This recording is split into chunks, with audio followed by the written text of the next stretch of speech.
Hi everyone, I'm Edmund. We are going to be joined shortly by Ballz McMoon, who is a wonderful drag performer.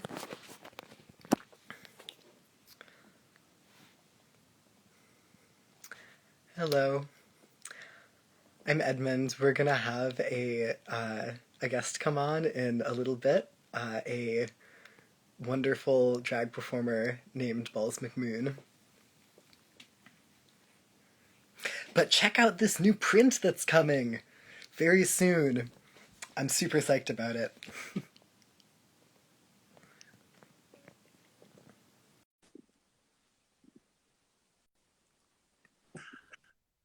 Hello. Hi! It's great to see you. You too. You look lovely. Thank you. So do you. Well, thank you so much. Hi y'all. So we got some people tuning in. I'm trying to send it to all of my friends and followers, Amazing. for as many as possible. I wish they had a select all button so you could just send it to your whole follower list. That'd be cool. Yeah, that would be nice. That would be very what's the word for it? Convenient. Yeah, it would. I love the blue. Thank I you. love Yes. Vote blue. I did this specifically for today. I think the polls are still open. I think until like 9:30 or something like that. Maybe. Yeah. Um, should double check my information on that. But if you haven't gone out to vote, you should do that, and you can take us on the go with you on your phone. Yes. Please vote, everyone. Yes. Please get us out of this pandemic and this scary ass alternate reality dystopia we're living in. Yeah. Yeah. Um, could you give a little intro about yourself? Sure. So I'm Ballz McMoon with a Z, like Liza, but with less talent. Because I don't sing. Uh, um, but I'm 25. I'm from Long Island, New York. I like to go with gender fluid is like my term of choice. So I am on the non-binary which I think the non-binary is the spectrum, and then like the ends of the spectrum are the binary. Do you know what I mean? So I'm one of those in the middle of the spectrum. Yeah. Uh, Amazing.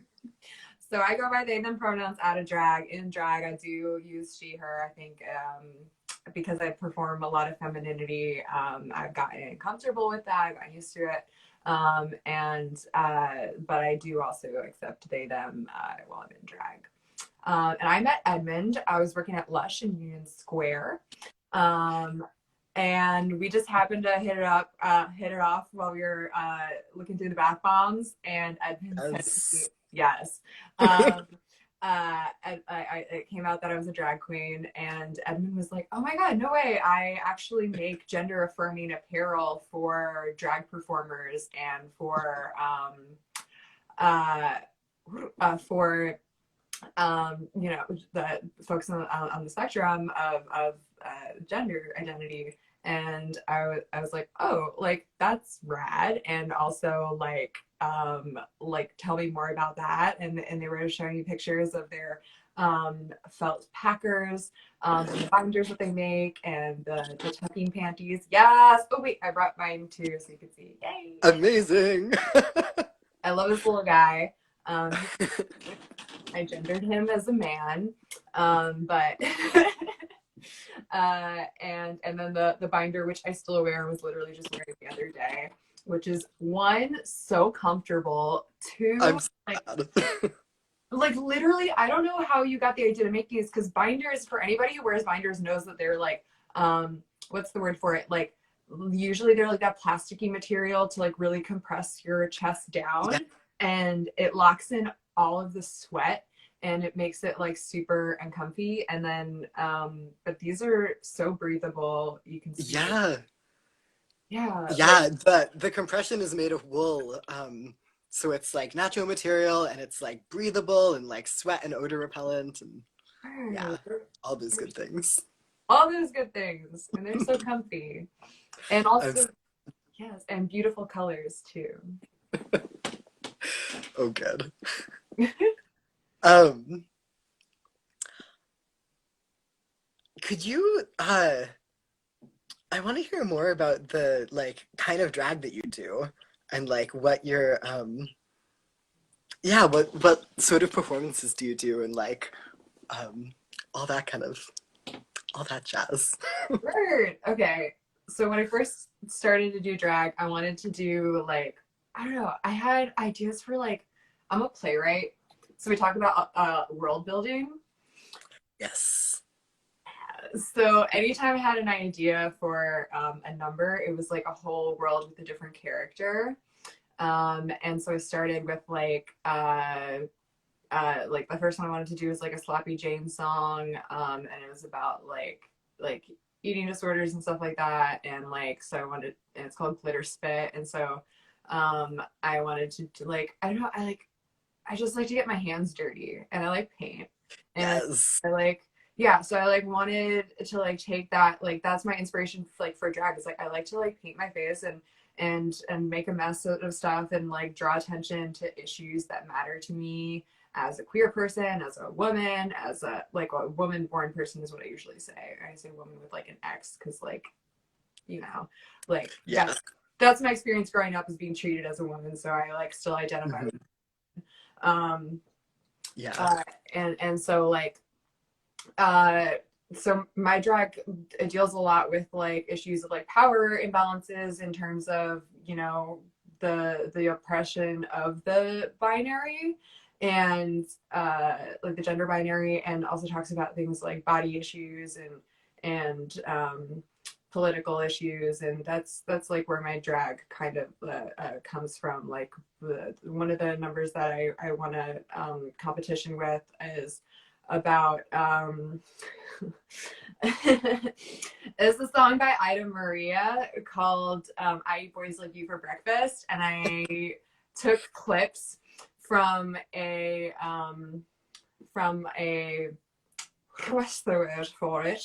I took clips from a newsreel about a woman who cut off her boyfriend's penis after he posted pictures of her. I think it was like basically like posted nudes of her on like one of those like revenge porn sites or something like that.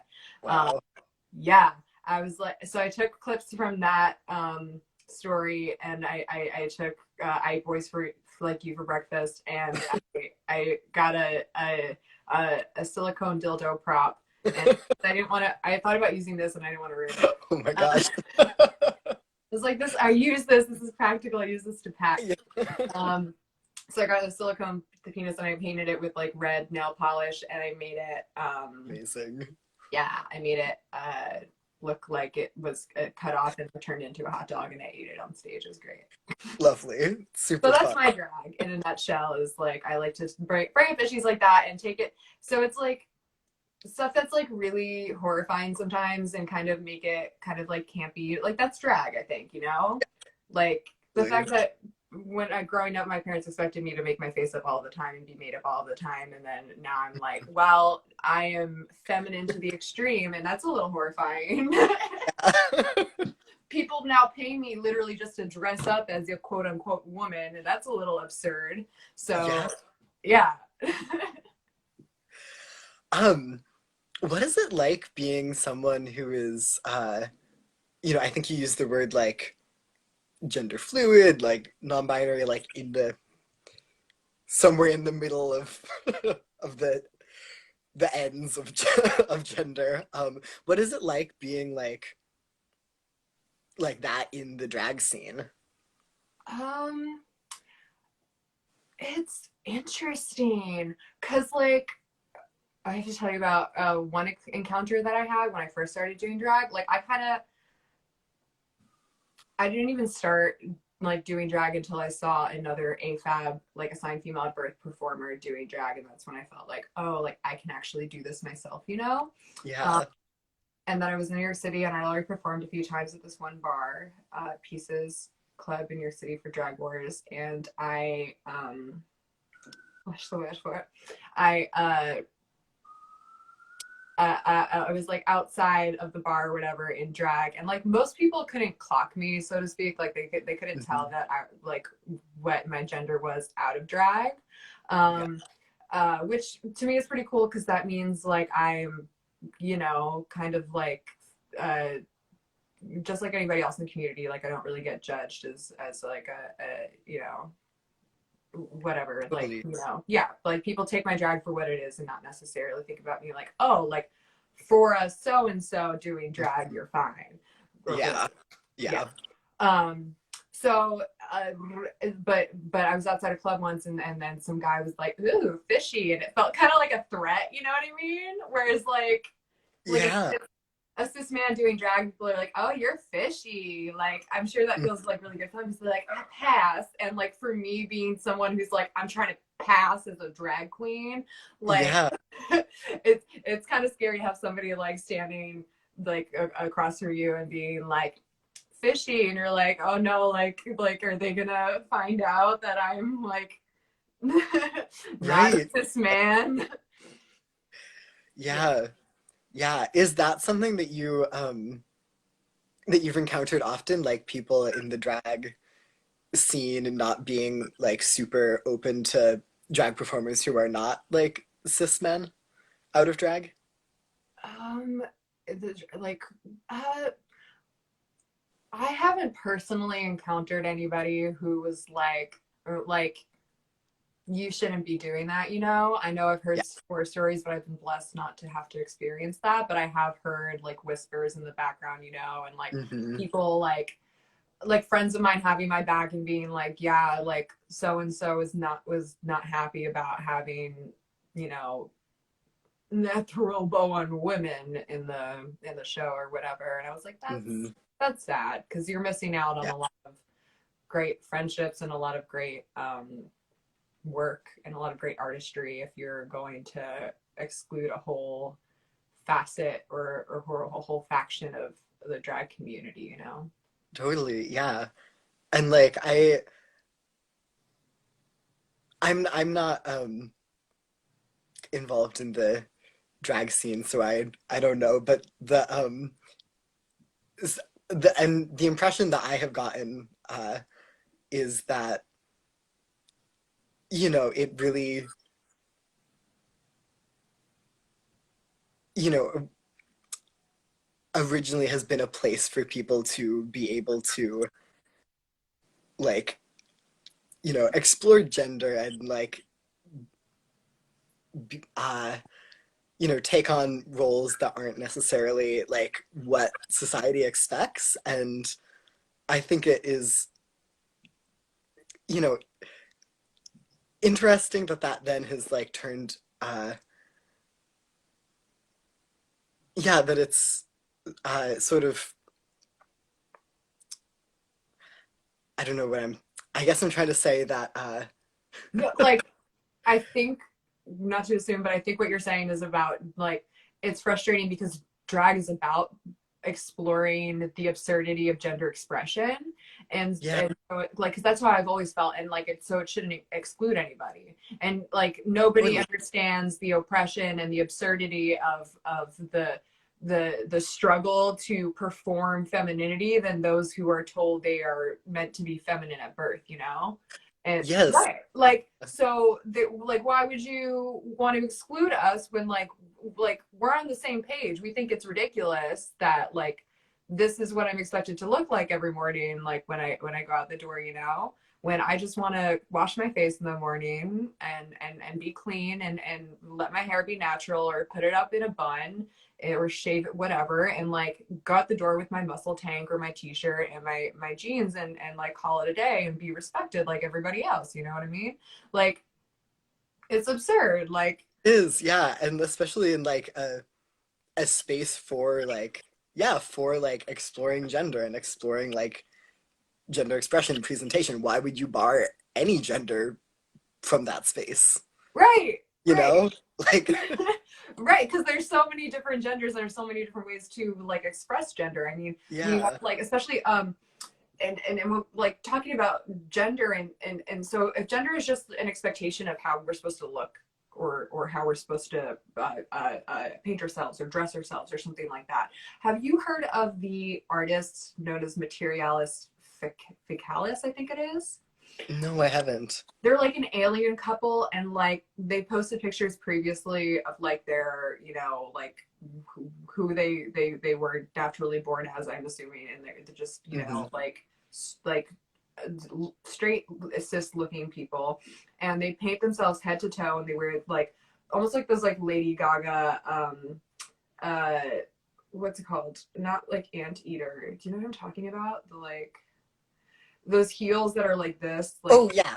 yeah, Yeah. like stuff like that, and they're like 8 feet tall, and they paint themselves head to toe so they look straight up like aliens. And that's like almost to me like the same kind of thing of exploring just like the absurdity of the rules of humanity of what we're expected to look like every day. And so like, Totally. and there are drag queens and kings and queens and performers who do stuff like that, who wear eyelashes not on their eyes but on their mouths as like mustaches and things like that, Hmm. because it's like, what is this? Is a foreign object on my face, like where do I put it, on my arm, like Right. and you can do Totally. whatever you want. So like, I think the more the merrier when it comes to drag, because there's just so many, like, people come from so many different walks of life and so many different backgrounds and things like that. They very well uh, they as very well may be just performing, whatever they've wanted to explore in terms of visual art or performative art and things like that, or even just completely like break the walls down and say like, I'm going to dress how I choose and to share the stories I have to share, whether they're funny or sad or horrifying. Like, there are so many different ways to get people excited, which is, Yes. yeah, which is Yes, art, there which is are. drag, is get people like excited, I right? love that. Yeah. Yeah. Yeah. Um, when you were you like, before you started doing drag, were you like going to drag shows and like seeing other drag performers a lot? Yes. Okay. I have to say, I picked the school that I went to not just because they had a great theater and performing arts program and were a great liberal arts school, but actually because they our student government president was a drag queen named Minnie Martini. She was so cute and so sweet, and like, Amazing. yeah, we had a huge drag scene at my school. I That's always get, awesome. yeah, I always get so excited when I tell people about this. Like, when we got to a school there and they were telling us about all the events going on, like half of them were drag events. You know how That's other schools have like a homecoming and maybe it's like a football game or maybe it's like a Mhm. something to that effect. We had what was called fall ball. And a lot of the foundations of drag in terms of the club scene and things like that and performing drag in bars was uh, uh, actually um, from the ballroom scene. So it was called Fall Ball. And it was a drag show, and we had tons of kings and queens come out and perform. And we had people from like RuPaul's Drag Race come, like professional, like big name performers and stuff like that. And like, I used to go to those events, and that's where I started dressing in drag. I mean, not started dressing in drag. I did that at home alone for like my whole life, Uh-huh. because when you're gay or queer or whatever, like that's just what you do. Totally. It's like hide in your room and like cut your own hair or like, Mhm. paint your face like either like I sometimes painted like masculine features and stuff like that with like a beard and a mustache, or Mhm. I would like paint my face and try to like carve my cheekbones like Paula Abdul and was I love like, that. yeah. So I did that in high school alone in my closet with just my webcam pictures, and then I went to college and I found out that we had all these drag events, and I was like, I'm gonna go out and drag.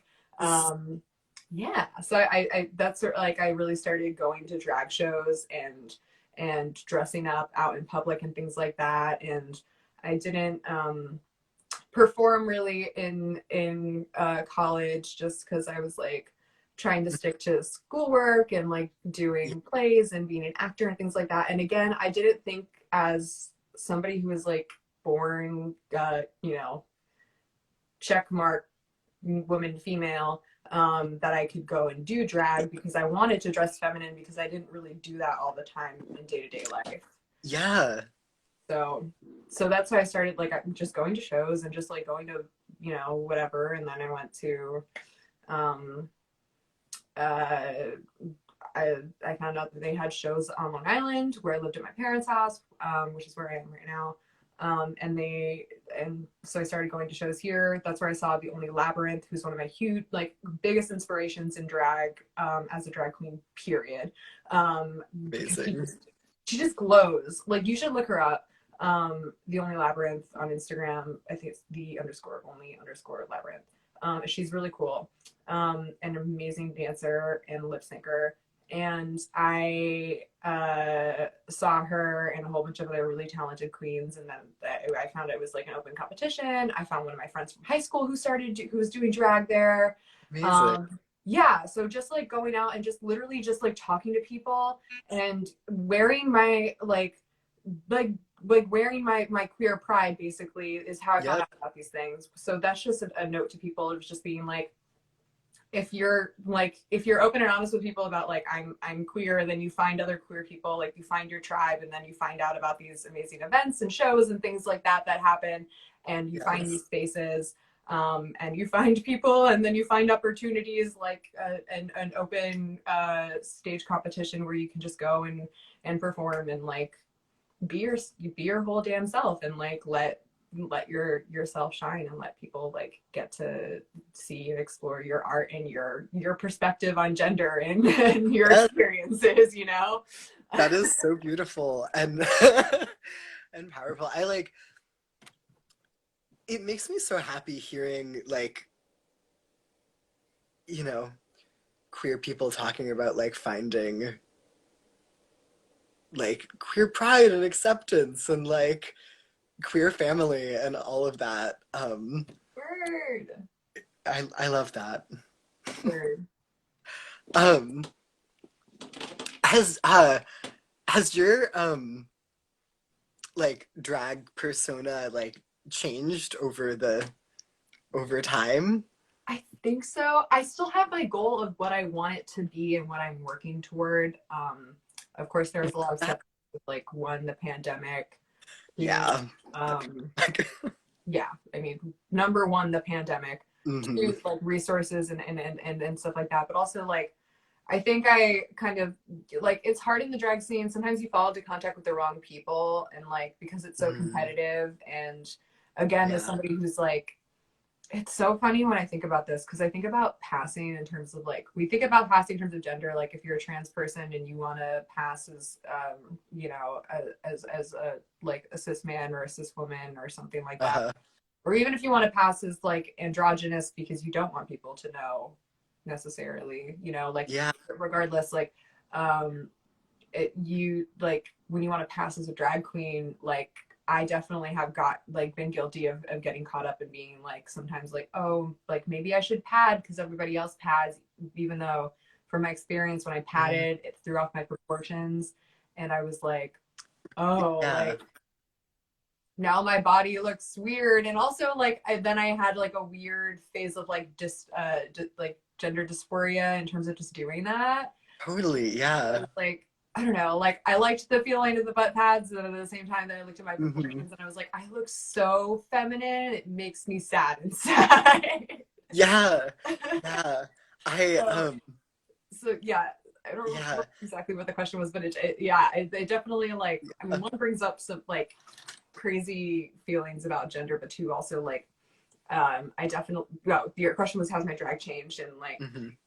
again, my goal is still the same. The things that I ended up doing along the way were maybe not necessarily what I planned to do. Sometimes there were like happy accidents, and then sometimes there were things that like I could have done without. Yeah. Totally. Yeah. Um, and when you were saying about like passing a minute ago, um, I I feel like the idea of passing just like limits so much like true expression, um because I like, as a trans person, um I feel like the idea, like for me like passing as I really don't like the idea of passing, Yeah. because I because it's like saying like, yes, I am trans, but I'm also like aiming to fit into like cis het society's expectations of my presentation, Word. um which like I don't care about. Right. um and yeah, and what you were saying about like you started like padding because that's what other people were doing, um and trying to like fit into like that idea of like what drag is and what it's supposed to be. But I feel like, drag especially is an art that just has just this vast variety of expression, which is so beautiful. And it's like it is that like diversity of expression that makes it so beautiful, and Yeah, that makes it such a like powerful art form. exactly. Like, I think that's what drew me to drag, coming from theater, of a theater background and being a playwright, was like, oh, I can do anything. Like, Yes, yeah, like I was like, I can literally create my own world and do whatever I want, and do it at the drop of a hat, because there's always open stages going on. Now we also have digital content, so I can literally just envision something, record it, and edit it and post it. And that's what like is so amazing about the art form of drag. And then like in terms of uh like my everyday gender expression, I fully get what you mean too, because like sometimes I like feel super masculine, and I still want to do a little bit of eyeliner or lipstick, or do my eyebrows and some lipstick or something like that, and I don't think about what it means in terms of me looking like a man or looking like a woman or whatever. really. I'm just like, I don't know. Yeah, I felt it you're today. just you. Yeah, exactly. I'm like, it's just me. Like, that's just how I feel today. Hey, Yeah, Aphrodite. That's my friend Aphrodite. She's an amazing queen. You should check out. Um, and that's just what drag is about to me, and what gender is about to me, is like it should be you authentically, and just the thing that makes you happy, whether it's in the moment or for the long term, whether it's a huge commitment or just like, this is me all the time, or this is who I'm feeling today. And whatever totally. it is, if it makes you feel good, it should bring that light into other people's lives. Yeah, yeah, absolutely. And I like, yeah, what you were saying about the like waking up feeling mask and also like wanting to put on eyeliner and stuff. Um, like that, these things that um, society has told us belong to only one gender, things like makeup or like a certain hairstyle or something. Word. Um, you can still like be like the amount of like masculinity or femininity that you like are feeling within yourself and like know yourself to have, Yeah. like doesn't necessarily have anything to do with like the way you decide to like adorn yourself, you know? Word. And that, yeah, like, I don't know. And it shouldn't always have to put a label on it. And Yeah, everybody else shouldn't always have to worry about putting a label on it? That's the part I don't get, is like, I, like when we talk about somebody and we don't know anything about them, we say they, right? yes, And so if you're talking to someone and you don't know anything about them, why is it so important to you that the first thing you know is like, oh, are you a girl or a boy? Are you a man or a woman? Because I've gotten that question before. yeah, Is that the most thing important to think about me, or is the most important thing about me that I like can open the door for you because your hands are full, you know? Yeah, yeah, Right? totally. Like, I don't know. It's just Yeah, I society has such a like fixation on gender and having to know what gender everybody is, um, weird. which That's I find kind of a little silly. exactly like the expression is like just a part of you, and like there's so much more to every individual on this earth and to everyone's life experience and to what you're where you're going, what you're doing, and like what you may like need from somebody in terms of that circumstance of, you know, holding a door open for somebody that like why why is my gender that important to you, unless it's something that you want to maybe share about yourself, or maybe that's something you're interested in terms of like, oh, like I didn't know I personally could do that, so maybe I'm interested in, you know, that kind of situation. Or it's Hmm. like maybe I'm also questioning my gender, so I'm like excited about your gender expression and things like that, and how that Yeah. feel maybe, or something like that. Like I don't know, are you somebody who like likes questions like that, like oh like what like made you feel like do it, like maybe not like that, but like do you kind of know where I'm going with that, of like oh like what's your like vibe for like with this look today or something like that, like you know what I mean, like maybe are you somebody who likes to talk about your inspiration for like how you're feeling that day, or like Hmm. I don't know, actually. Um, yeah, I feel like it depends on the day. I mean, like, I honestly love talking about gender. I like, it's like one of my big things. Bird. Um, but I also like don't necessarily feel like anything that I wear has a gender, Okay. or like necessarily like any of my like I don't feel the need to have to like label my expression. Um, Yeah. I just want to like, you know, wear things that make me feel good. Yes. No, 100% I agree. And I fully am like coming from the same place. I think maybe I just like misdirected my question where I meant like, oh, like maybe it's just Mm. like a certain feeling or something. Like today was feeling blue because it's an election day, and I everybody votes blue. And, you know, and it, like remind everybody that, you know, like my political agenda and things like that. Yeah.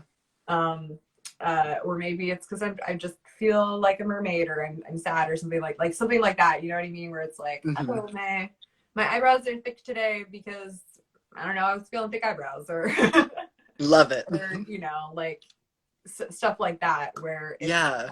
fairly tied to gender, but just maybe Yeah. about a feeling, or like a desire to um, share a part of your personality or something like that, or a part of your politics, or a part of your um, you know, like there's so much more to you beyond your gender, Yeah. that you know there should be no difference between like me wearing this wig, or like any other gendered person wearing this wig, except you know what their intent is with it maybe, or something like that, or Totally.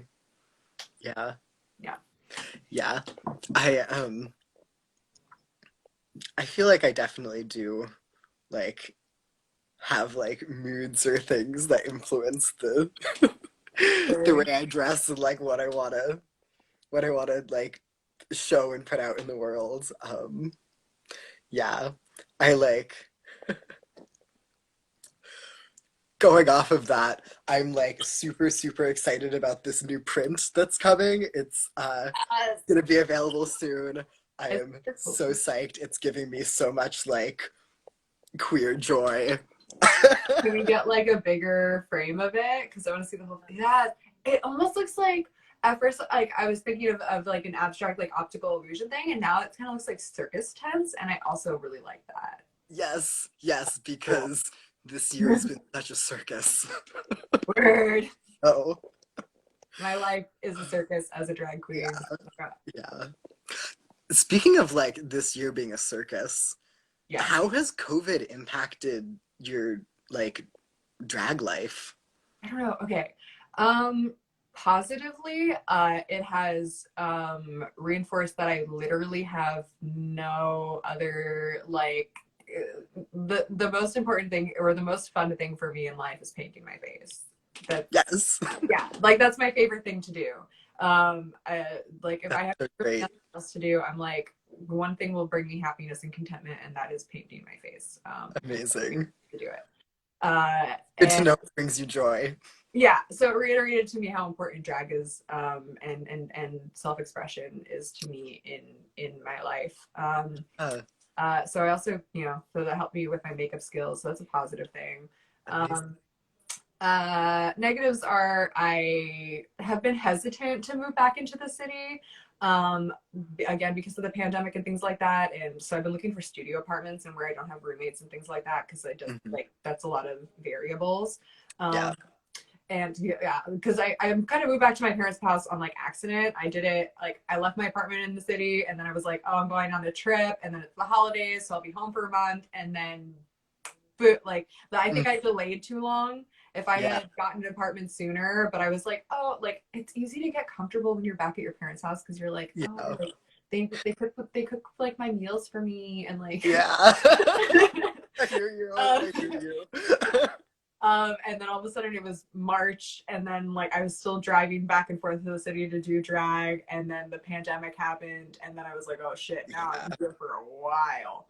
Uh, so that's been like a big negative because I'm still in this place where I'm like, what do I spend my money on? Do I spend it on a car or do I spend it on Right. the Yeah. apartment? Yeah.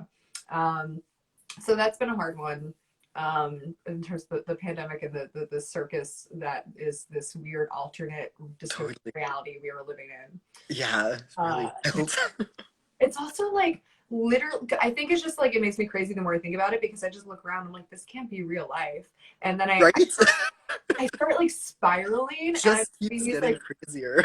yeah, and then I have these like horrible, like weird, scary like dreams or feelings, and I just start like going down the rabbit hole of like, what is my life really like? Like, what is my body really like on the inside? Like that, like just weird questions where I'm like what, like Yeah. is anything real?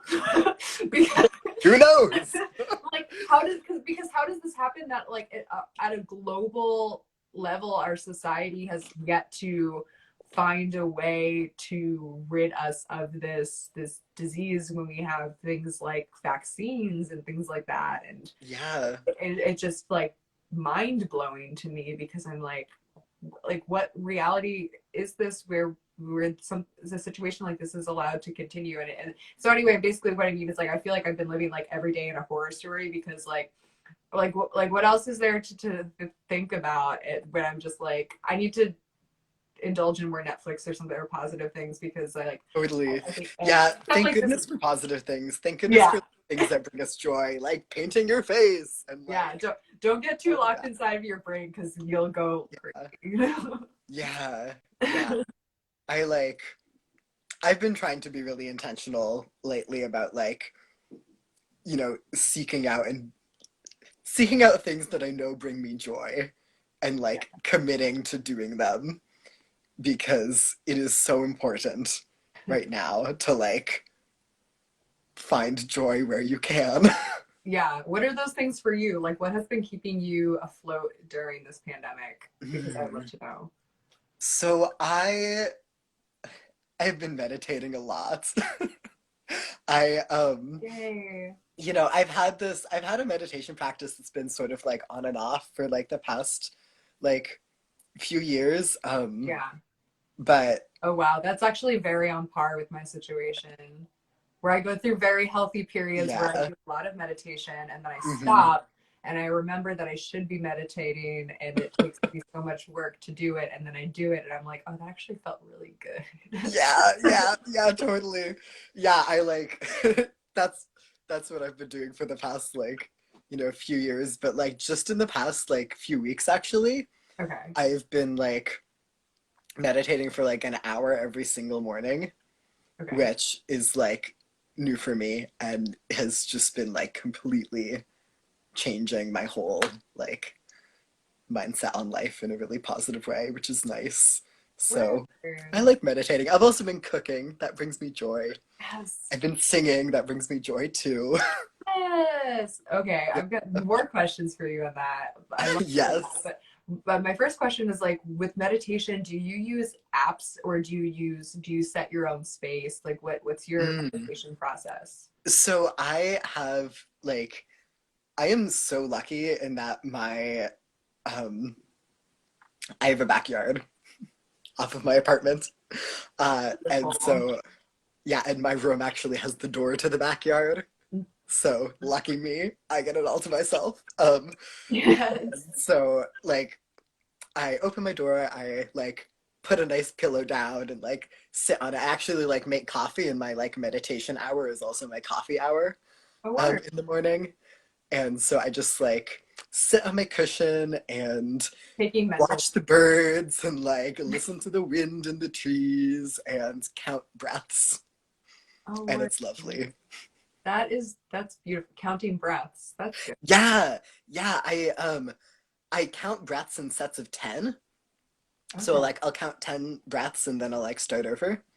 And I try to pay attention to like listening to the sounds of the world around me when I'm breathing in, and then like pay attention to my breath when I'm breathing out. And Word. that like shifting the focus all the time like helps me to like stay with it, um and Okay. like not have all these jabbering thoughts that come through, because they do show up. I'm gonna make a mental note of that to do counting breaths. So I know my friend has taught me that, like in one and out the other, back and forth kind of thing. And Yeah. I picked up some small stuff throughout the day, but I do also like I'm a Virgo, I like to be organized and thinking Hmm. is good for me. So like I'll keep that in mind. And Yeah, also yeah, the morning is the best time I find also to do those things because it's just so quiet. Like it everyone's is. awake. And when you have an outdoor space, it's even better. Yeah, yeah, Um, it is. um, Yeah, I found that the counting breaths in like the sets of 10 is so helpful for like for me personally, because it is like a set of 10. I'm not like, you know, I feel like if I was just like counting indefinitely, then when I like get distracted, I'd like judge myself for being like, oh, you didn't count high enough or something like that. But okay. the fact that it is like a shorter set, when I do get distracted, I can just like bring myself back to one and like start over. And it's like I don't have to it makes it easier not to like judge myself for messing up. Word. Um, Yeah. yeah, that's really cool. And then the other thing you said cooking, which is also good, and that's something I should get back into. I would make myself breakfast every morning and like a beautiful like I have my toast with my avocado and my like fried egg. Ah, I love that. So good. And it's like So good. colorful, fresh fruit and like my cup of Yes. coffee. And I was like, and then like Yes. water and orange juice. Like one of those like commercial meals, you know what I mean? Where it's Hmm. like as a kid growing up, I was like, who eats like a whole breakfast like that? And then it was like me, because I Because it's delicious. it's delicious and I love to cook. Yeah. Um, and so yeah, I should get back into that too. And the third thing I got really excited about was like you love to sing. That's really cool. Yes. Do you write music? Do you just like to sing? Um, Like well, I sing like folk songs and sea shanties. That's my yeah, deal. I do not write music. okay, got you. Sea shanties. That's cool. Yes. Yeah, I have some good ones. There's some good sailing songs. Word. Yeah. Um, oh, yeah, Can like you I'm not, yeah. yeah. What? I was just gonna ask, I was gonna ask if you could tell me about a performance of yours that you've done that you were particularly proud of. A performance I was particularly proud of. Uh, my probably like it's not my first, but I try and think about it as like my first big successful one. where I like like one of the ones that I had been planning for, like not something that I just jumped on stage and like decided to do, but like something that I've been planning for a while that I Yeah. wanted to do. Um, and so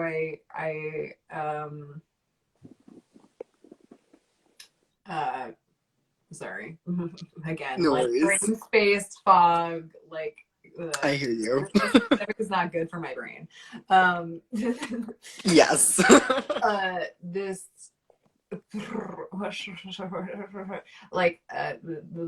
first one that I've been planning for a while, where it was like just thinking about it and like ruminating on it like over and over again. It was a mix with a song by an artist called Mia Folick, and her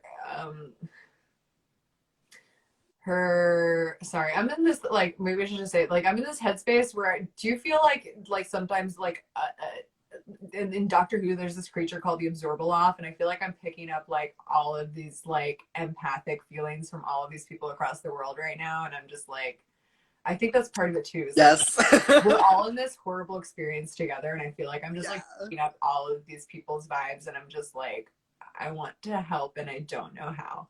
Yeah. Yeah. Yeah. People are feeling very strong things right now. Yeah, And I just feel like that I'm like feeling like we're radiates all feeling throughout the all of walls. this all of the time together, and I'm like, oh We my, are. We are. uh, It's a collective experience. oh yeah, Absolutely. weird. Anyway, so back to what I was saying was uh yeah, so it was a Mia Folic song called Dead Body, and then mixed with a Fever Ray song and a Maria Diamanda song, Oranges. I forgot the name of the Fever Ray song. I'm so mad at myself now that I forgot it.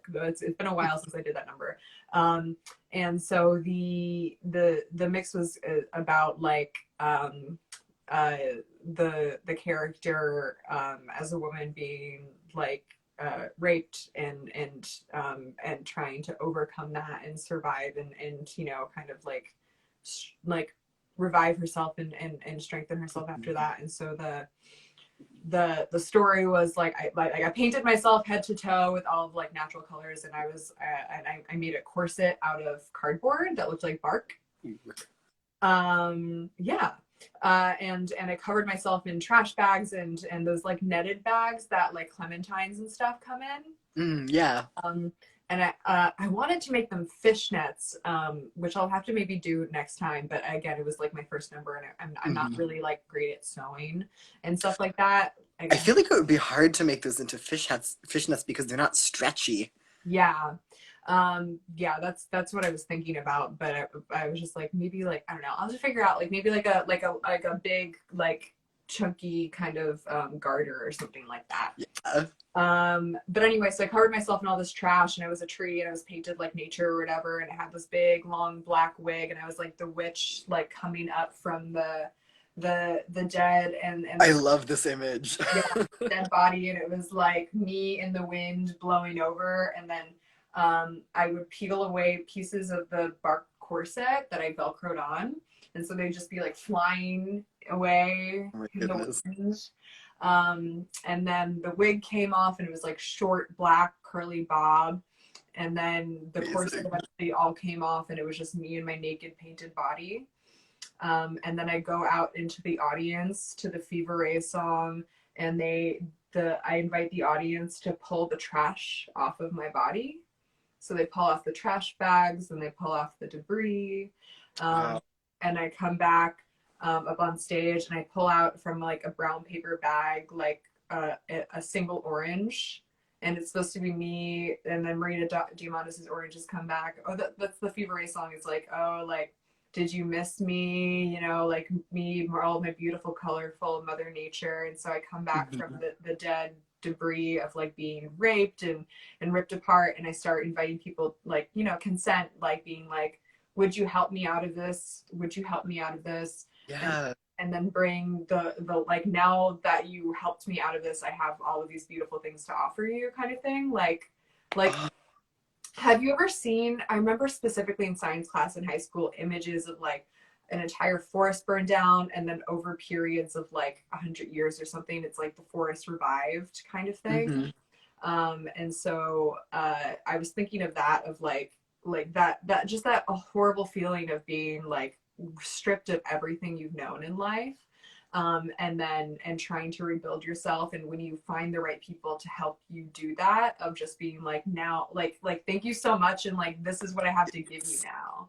So I would go out into the audience and like dance around and be like I mean, also a little coy and flirty of like, look what I have Mm-hmm. to give you, like this little orange, Yeah. and then like inviting them to like first I take you in from like my beauty, and then the lyric like then you take me, and then I would give the oranges out to the audience. I think that's the number I'm most proud of. I that is so beautiful. Like all of the imagery that you're describing, and also like the story, and it's so powerful. I So, Yeah.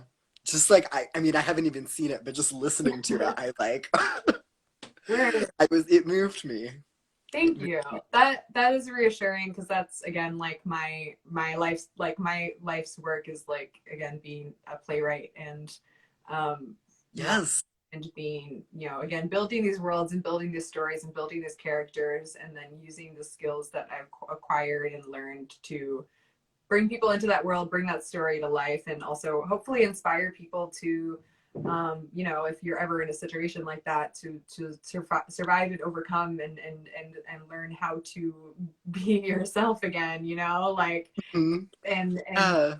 have Yeah. all of the strength of Mother Nature to overcome. I always, Totally. sorry to cut you off, Oh, but no, go for it. I was just gonna say, like, I always remember this quote from my friend Jackie Stone in ceramics class in like high school, and she made an art piece about like, um, uh, about nature, and about how, like, she was talking about how like with concrete and things like that, you always see like the grass peeking up between the concrete, and it lifts up underneath. Like no matter like how hard we as like people try to demolish Mother Nature, like she always, She always comes back. she always comes back. Yes, she does. Yeah. Word. So yeah, that's like one of my favorite numbers. Hi Bridget, my friend Bridget just joined, who's also an amazing Amazing. playwright, amazing writer, and That's wonderful. super funny person, and also an amazing dramaturg. That's the part that I was forgetting. But yeah. Great. How much does your how much does the playwriting that you do and the like drag work that you do overlap and stay separate? um, like overlap and stay separate from I mean, like, yeah, like from each other. Like how much like are they combined sometimes and like um separate other times or well, yeah, that's the thing that I like. yeah. That was one of my goals. I've always wanted to do a drag show where I've had a set idea in mind, where I have a story arc, and I have like actual like lines written and things like that. Not necessarily like a play. I mean, I have ideas for plays, and Bridget and I have also talked about ideas for like television series and things like that for drag performers to do. Cool. Um, that's like one of our goals. And also I was thinking about the other day. It's just a shout out to Bridget, that like Bridget's also really funny, and Bridget would be an amazing writer in the writers room of Drag Race. So like just putting that out into the universe, that should happen sometime. Um, but so there is like some like overlap in terms of you get to have a voice as a drag performer when you're making these mixes and things like that. Like you get to, pick where your content comes from, and where your music clips come from, where your news clips come from, et cetera, et cetera, et cetera. And you get to slice it together in a way to make the story happen. Um, and envision the character and things like that. So like my playwriting voice comes into it in those situations, but I haven't been the one sitting there doing the writing and being like, Ballz does this, and like Yeah. and things like that. So it's not quite the same thing, but that is something that I am looking to do in the future. Of actually having those lines written and that world built with actual other drag performers to make like a cohesive world where all of these stories can live with the like artists still having their unique voices. You I know? love that. Yeah. That is so So, beautiful. That is something that I want to see. yeah. And so That's as soon like as really something that I want to see. yes, I want as soon as this pandemic is over, um, Yes. we're getting the show together. I've already like talked to friends about like set building and things like that, other artists that I want to Ooh, collaborate with, and I think it'd be cool. rad. So I'll definitely be one of the first ones to hit you up, and if any of my performers like we're looking for packers and we're looking for tech and panties and things like that, like we know who to go to. Yeah. Word. Amazing. Are you working on anything right now that's like coming up that you want to talk about? Yeah, well, I have one music video that I'm working on right now. It's like a delayed Halloween one, just because I didn't No. have the the the energy or strength really in the last month to get these things together. But it's Yeah. a number with a song by a musical theater artist named Alice Ripley, had a band called Ripley um, previously, and so I'm doing that. Um, Song, and it's also kind of about like it feels almost like a weird timing, and I'm like I think also part of why I've been stressed about it and like and stuff like that is because like it's a number again I've envisioned for a while, and it feels like a weird Yeah. time for it to come out because I it involves a gas mask, and like and it's supposed to be like me talking about how like society is dangerous and how like kind of like that what's the word for it, toxic masculinity is kind of Mm, like dangerous and things like that. So it's supposed to be more about yeah. toxic masculinity, like also like upon like masculinity Yes. and things like that. So but I didn't want it to be interpreted as like with the pandemic going on of like Yeah, keep your mask off, do you know what I mean? So totally. and as an Yeah. artist, when you leave things open to interpretation, it's like, oh, well, that's Mhm. like, you know, like I don't want it to be misconstrued that way. Like that's not my message, and I don't want it to be, Yeah, yeah, totally. you know what I Yeah. mean? So I'm like, I just don't want it to be taken the wrong way. So it's kind of been preventing me from doing it back. But that was the thing that I was working on, where it was like, oh, like creepy Halloween, like taking the mask off, and we're telling the Hmm. story now. And then I stopped myself and I thought about it. And I was like, maybe that's not what I want to do. Yeah. So that's a hard thing too as an artist, is like, you know, like yeah, because like things can be open to interpretation, and that can be a great thing in a lot of ways, Yeah. where I love feedback and I love hearing other people's ideas and things like that. But now it's, which is crazy to me because I don't know, it feels like previously I just had ideas and I would write them and I'd show them with people, and then they would just give me like ideas and like their personal experiences with the material and their personal stories, whereas now it feels like this weird intuitive feeling where I have of like a lot of the stories I've been telling have been um like predicting events that happen that are scary or something like Yeah. that. Again, that like empathic feeling where I'm like, is this energy that I'm picking up, and like now I need to be responsible with it, and hopefully it's not Hmm. something that turns bad, and like I Yeah. don't know. That's really scary. Yeah.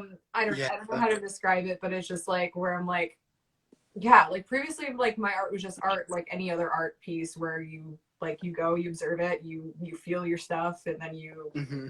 you know, you talk through your feelings or you react to it in whatever way. Whereas like now Yeah. it's like, why are the stories I'm telling somehow also like tied into this like weird reality we're living in? And I don't know, it just feels like a weird responsibility as an artist that I've never had before, and I'm not sure that I'm prepared to like take on.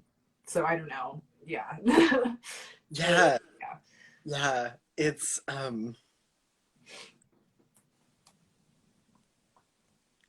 Yeah.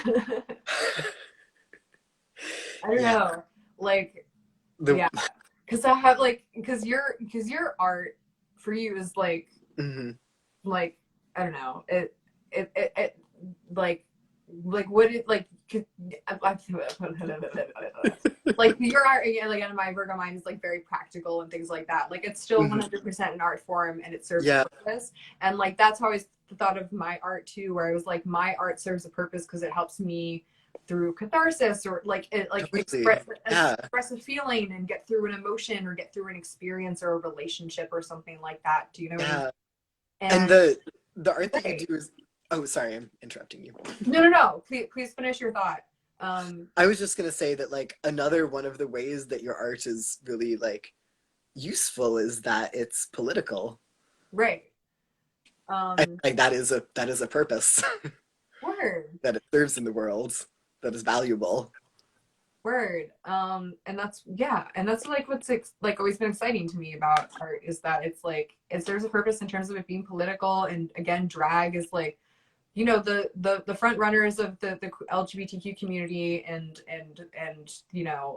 as drag queens like to say like drag queens are the mascots of the LGBTQ community because especially for those who are like cis men or drag or cis women in um, drag as respectively female or like queen and king like those are people you like first catch your eye because the like what you as a regular person being born into this world in this binary system like come to expect from femininity and masculinity like it literally it throws things for a loop and does Hmm. a complete 180 and you're like oh like wait those things I expected on that person are in that person now and Hmm. and so it's Yeah. like the first thing you see is the first thing you draw your attention to so drag queens are always like those people that you go to and you're like oh like I'm looking like for somebody to like as my father would say like flip the script or something like that you Hmm. know what I mean like so to turn it on its head and to take gender and turn it on its head and to take Yeah. um politics and or like not necessarily politics but our what's the word for it just to like make fun of and point out the absurdity in like our expectations of life and of the rules that society is built Yes.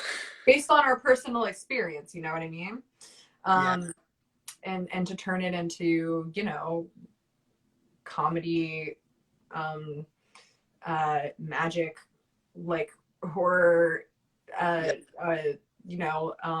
uh catharsis and things like that and Totally.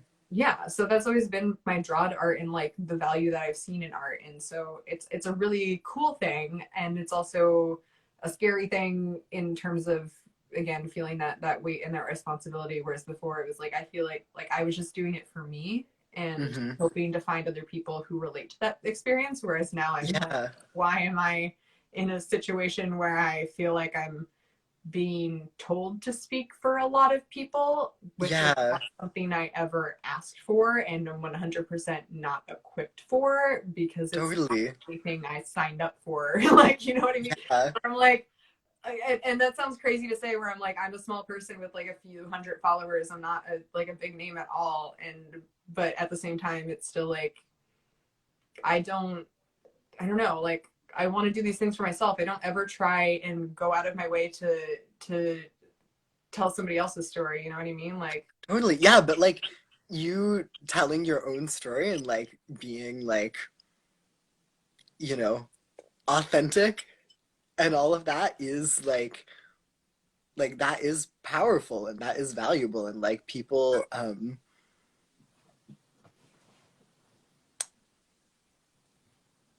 that is like the most powerful, you know, weird. is like authenticity, like doing it for you and like people you know, people who like can relate to you and like connect with you in that way, like by like finding like you living I don't know, living and performing your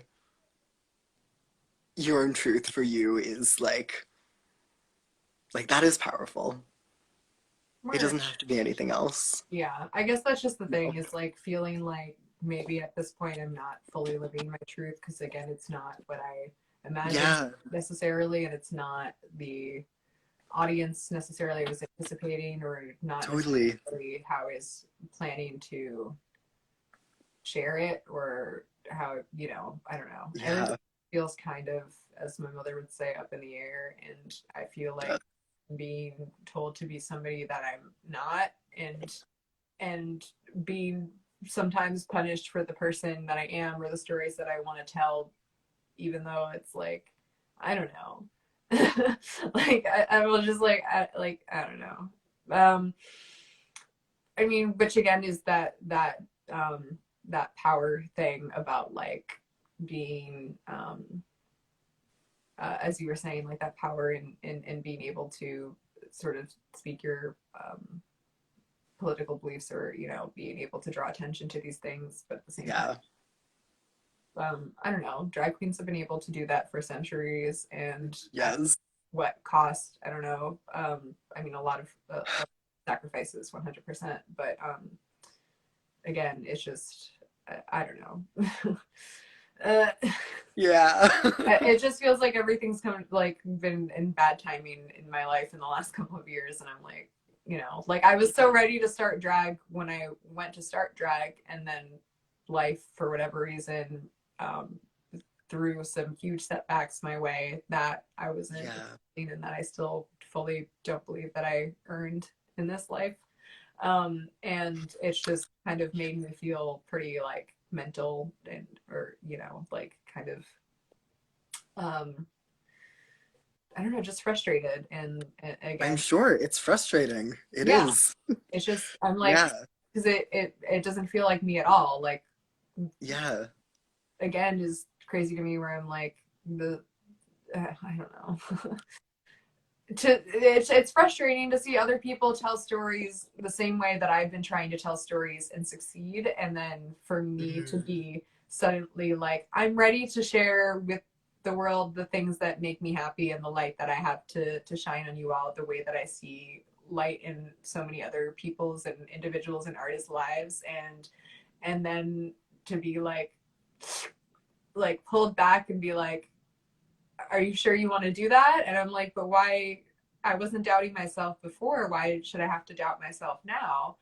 Um, and then be um, told uh, like you're not ready to do this, basically, or something like that. And again, it's just it feels beyond a double standard. It almost feels like a personal attack in some ways by the Yeah. universe. I don't know.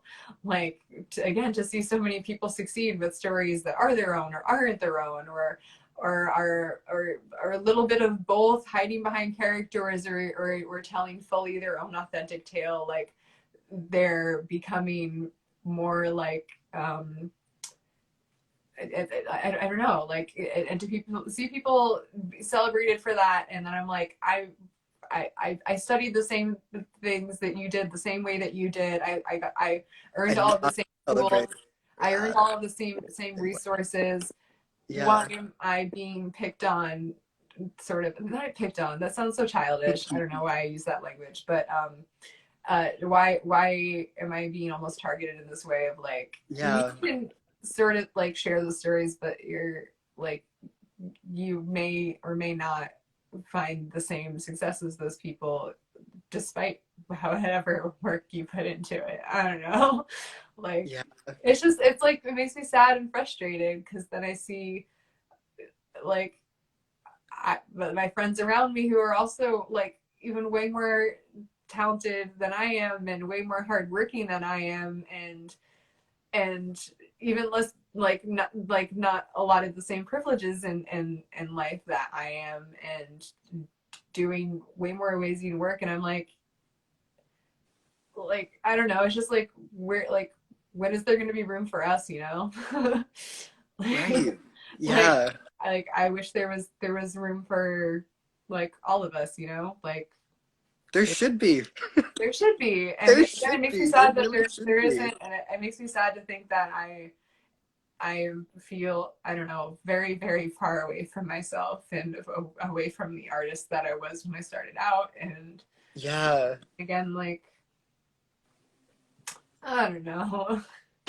It makes I Life gets don't know kind where of all like crazy. yeah, I'm lying. I know exactly where all of that came from, but at the same time I just feel like stupid sharing that because I'm like, I don't know how to be that person again.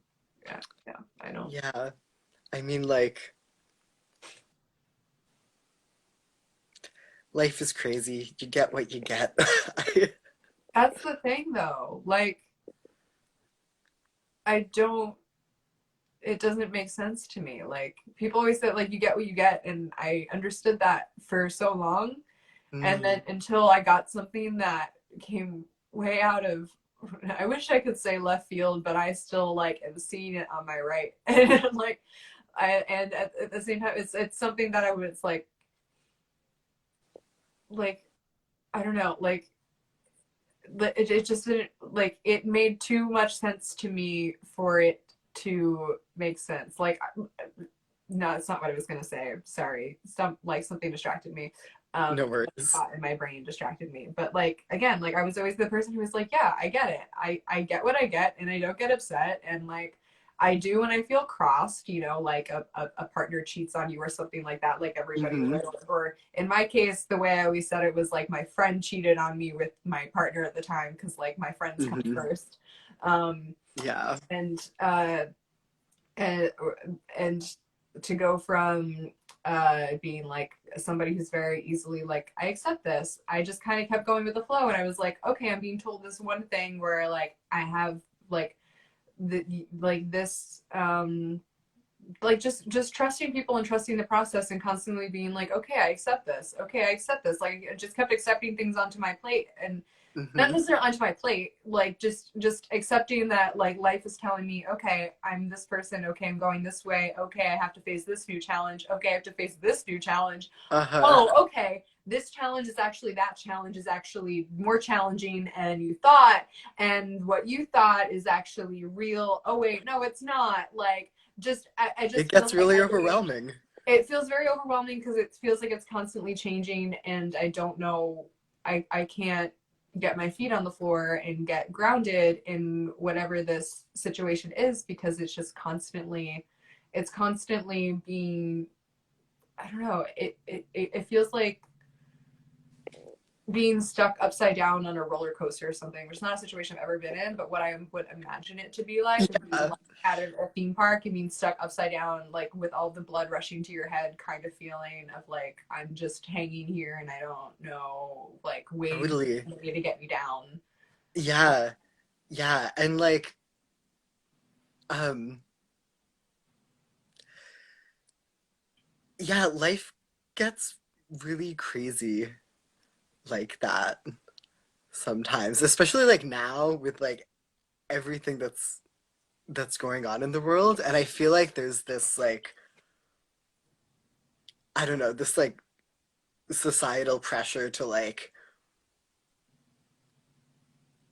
I need to not be overwhelmed by all of the overwhelming things. Right. But also like all of the overwhelming things are there. And like Exactly. we're humans, so it's okay to feel overwhelmed by all the overwhelming things because they exist, you know?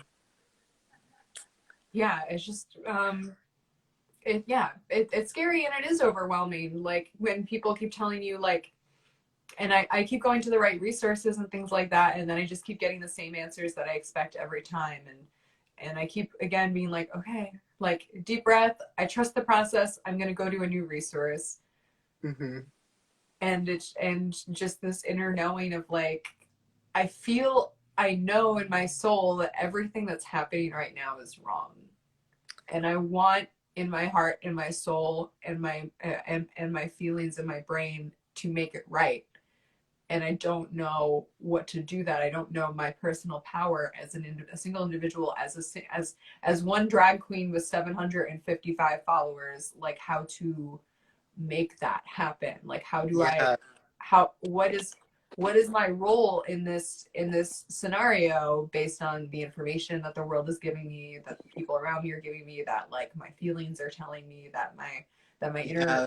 that my intuition is telling me, like what is my role, what is my like how do I make these things happen? And of course it's partly things like voting, Hmm. um, Yeah. and stuff like that. But even then it's a scary process where like especially with the president like we have now of knowing like what's going to happen, like are those messages going to make it to the right place? Are they going to be counted? Or are we filling out our ballots correctly? Are we God.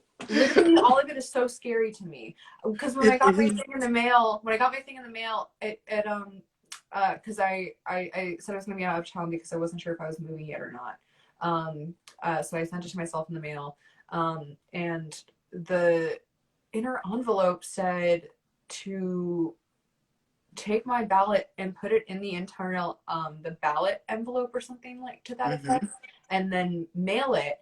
But when I checked the envelope, the not the return, obviously the return address would be to whatever, but the sender address was to my own house. And I was like, if I if I follow what you're telling me on this envelope, and I tried to tell my Mm. friends about it too. I was like, if I follow what you're telling me, this is inevitably going to make it back to my house, and Yeah. it's never going to reach your the voter office. Like that's just not the way that it's supposed to work. It's a really scary world Oh, we're living in where it's like who's really actually whose voices is or whose voice is being heard, whose voices are being heard, who's making these things happen, like how are we, I don't know, like yeah. Yeah. I feel like there's been a lot of voter chaos, to put it mildly, this election. Um, and like, I've heard other stories of like, mail-in ballots and stuff, like other things going wrong and then being like sent to the wrong houses and stuff. And it's why it's why chaos. i keep it's i keep chaos. every night I go to sleep and I close my eyes and I hope and I like pray to not pray, but like because I don't really pray, but I hope and I close Hmm. my eyes and I believe and I think and I'm like, can I just please wake up in a world where things make sense? Just please. Like do you know what I Yeah. mean? Where just like Oh I just want gosh. to I want to close my eyes and wake up and I want Trump not to be president and I want like sex positivity, I want gender inclusivity, and Please. I want like rights for Black folks, not at the credit of white saviors and their superiority complex. And I want it now. Like Yeah. every night I go to bed and I'm like, just close my eyes and I pull the blankets over and I'm like, please just let me wake up someplace nice. I don't know. Yeah. I I something that I feel sometimes is this like I feel like I have to be doing so much to like, you know, make the world that I want to see. Okay. And I feel like I sometimes get like a little overwhelmed by that because I'm like, there is so much that is like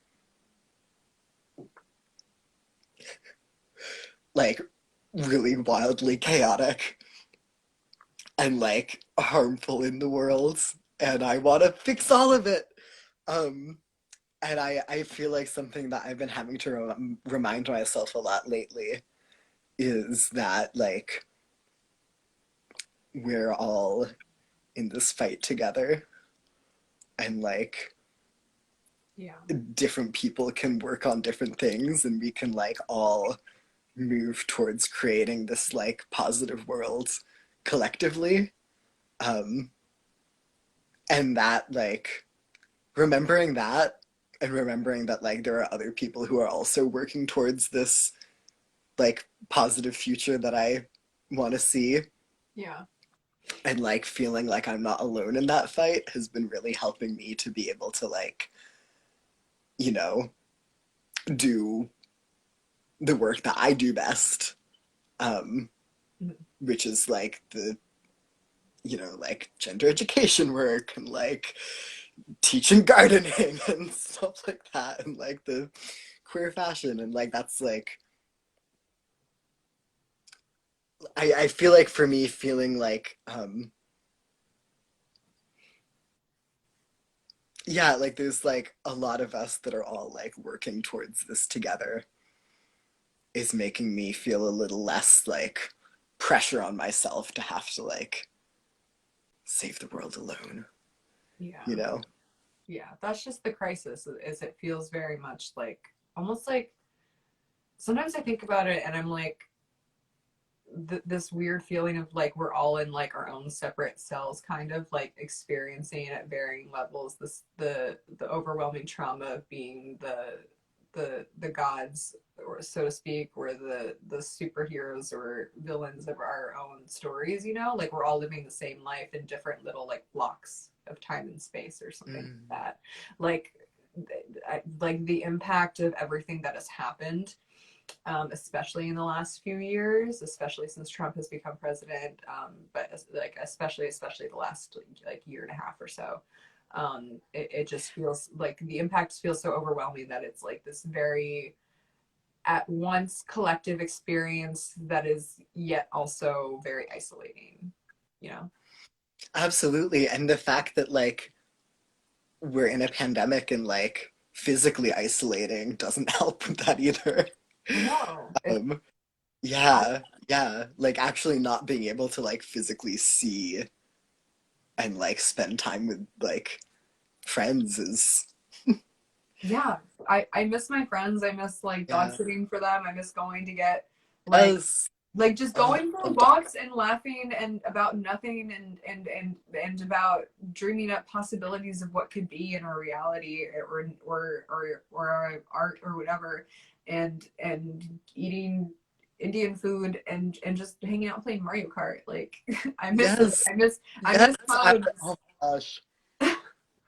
I love all those things. I want to like I want to like think of more like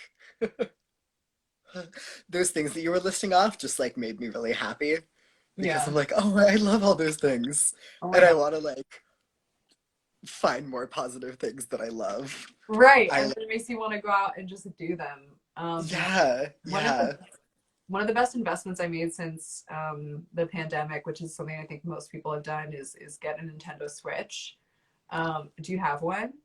I do not. You don't? Oh, that's such a bummer. My sister just got hers, so I'm very excited because it's kind of like hanging out with your friends, but like not, because you're like, we can't really see each other, but I can visit your island and your virtual home, and we can like virtually hang out under the stars and like and talk That's fun. or FaceTime at the same time that we're like on each other's island. It's like sort I of, love that. I miss human contact. I miss hugs. I miss, Yes. yeah. I I miss miss I miss cuddling with my friends. seriously. I'm a super softie at heart, and like I just love cuddling Yeah. with friends and cuddling and just being like warm and like intimate. Yeah, I hear you. I also like seriously miss hugs and cuddling. I like um for me the like the being that I am getting to like cuddle is this dog that hangs out in my yard. Um Aww. her name is Mercedes and she like is so friendly and she'll come and like say hi and she's just the best and has been like making this whole like isolating in a pandemic situation so much nicer for me because I have this like friendly dog friend right out my door. That's so cute. I was gonna ask what kind of dog, but I remembered one. I'm really terrible at knowing breeds of dogs. Like that's I not. am too. And also, then I thought of the first question I thought of was a better question, which was, do you know how it's spelled? If like, this is so strange, but is it like Mercedes, like the car, or I I think don't. so, yeah. Okay, because I have a friend from college who I worked with as an RA, who's Mercedes like MER, like a mermaid, and then a capital S Sadie S Oh, Mercedes, cool. like super cool, and she's a Nice. dancer, and I don't know where she lives now, but she's really cool. I don't know, I thought of that, and that also made me happy because That's amazing. yeah, I like thinking about working artists and also Yes. people who have helped teach me how to dance and things like that. Because yeah, otherwise I would just be a pile of flailing limbs, and that would be a terrible a terrible the makings of a terrible drag queen.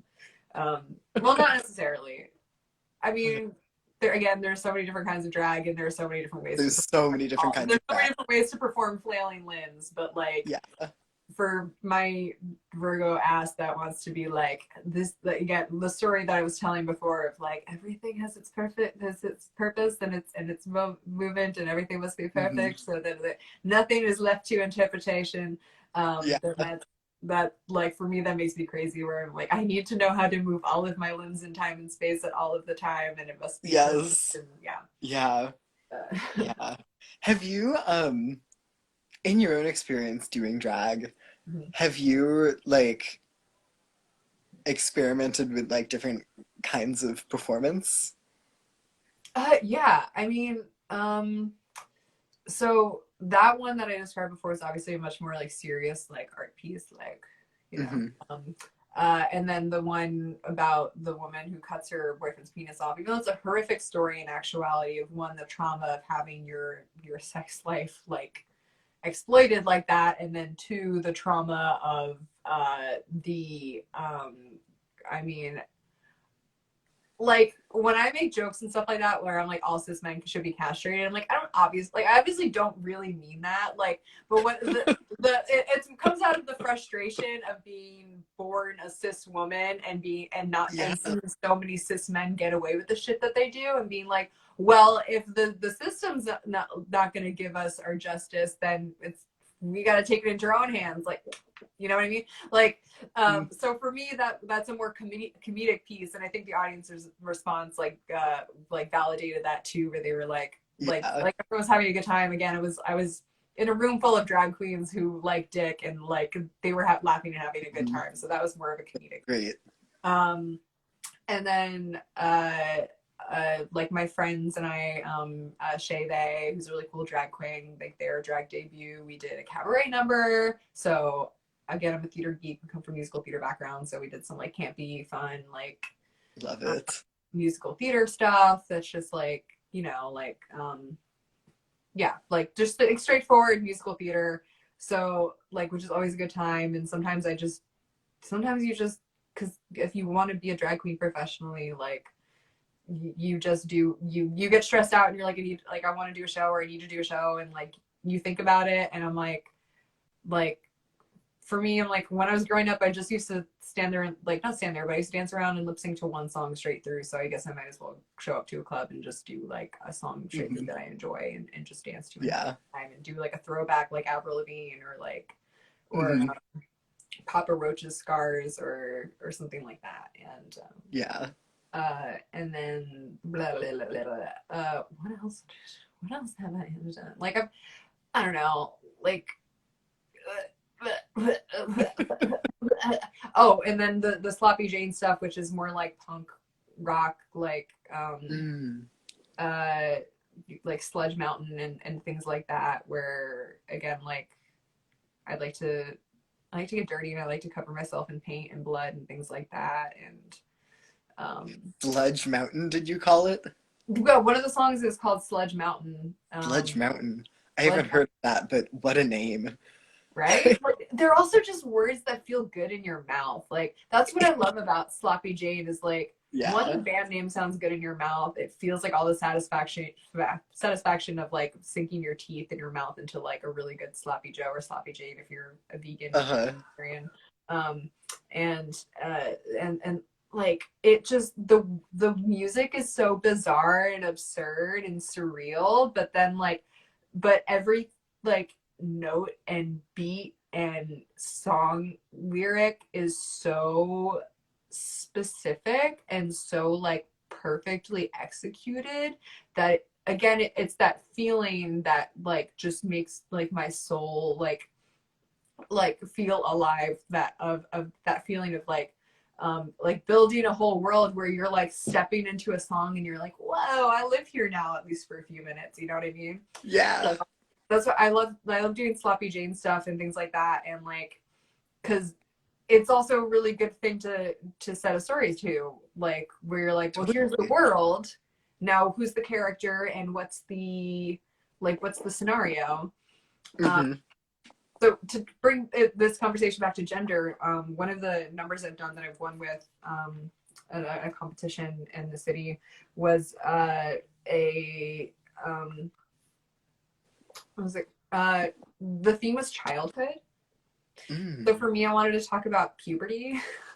Yes. Where I was like, again, me being the artist that I am and wanting primarily my drag to be about catharsis, I was like, let me talk about the most traumatic moment of my childhood, which is like waking up one morning with blood in my pants after getting my period. So I went through the whole song of like me just in this like acrylic little like apron dress, whatever, and then going like fooling around on stage, having fun, like in like my boots, just like la la la in La La Land with this like stuffed animal. There's a stuffed whale, and then all of a sudden being like the song hits this like like horrifying feeling, and then I looked down and I had a tube of blood in my pants, and I just like squirted it all over my legs, and then in the song the lead singer Haley Dahl screams and she's like, ah! Oh my god! Like, and so it was just this horrifying feeling, and the whole audience was like, oh, and I look for stuff like that where the audience is like they get so enraptured in the story, and then they have that huge reaction and stuff like that. So that like for me was like a fun one where I was like, I get to have I love that. So I like doing stuff like that, again, like storytelling, personal trauma and things like that, and just getting to talk about like, you know, my experiences like with my body and like my interaction with other people and things like that, and growing up. And it was also like kind of like a trans empowerment number too, because like I don't really shave my arms ever. My arms, amazing. Because again, one of the most horrifying moments of my childhood, which was at the end of the song, like, so it was all of the horrible things that happened to me in puberty, right? Just get it out, where I was like, puberty's not that fun. You wake up with blood in your pants, and then you smear it around, and you're like, where did they come from? And it's scary, like, oh my god. Right? I gotta make it into a funny moment. And then my friend Val came on stage, and she, who's also trans, and she's also a really cool digital graphic artist. So if you want to look her up, if you need graphic design, check out Valerie Paris is Burning on Instagram. Valerie_Paris is Burning, which is a play on words for the iconic drag film, Paris is Burning. And so she came on stage as my aunt. That was the song. The song was Aunt Rosie's Garden. So she came on stage as my Aunt Rosie, and then she like lifted my arms up and squirted it with shaving cream and just started hacking away at my underarm. Oh no! On stage. Yeah, it was fun. I mean, it was sore the next day, but it was fun because I was like, I don't know. That was my experience where like I was all of a sudden I had hairs growing out from under my arms. And then my mom was like, you know, you got to shave those. And I was like, but why? And then like she went to the bathroom and she literally just started, like, it was painful. And to make matters worse, I under this arm, I had a skin tag here, like a little, like a wart, basically, whatever. And so it was painful because she kept like doing that and clipping away at it, and it was bleeding all the time. And then I just didn't understand. I was like, why do I have to shave my arms or whatever? And then I kind of like accepted it, and I was just like, whatever. Like, no, I get it. Like, it's a new fun thing for me to have to do, right? And like, so then she never bought me a razor or like mentioned it again. And it was like until I was like, Mom, my like underarms are growing out again. Like, can I do that? And then she was like, yeah. Like, and then she got me but she was like, yeah. Like, she was just like so disgusted with me with my body or whatever. And I was like, okay, like, I don't know. Bodies are not disgusting. I know. And it was like, can we just like these, but like things.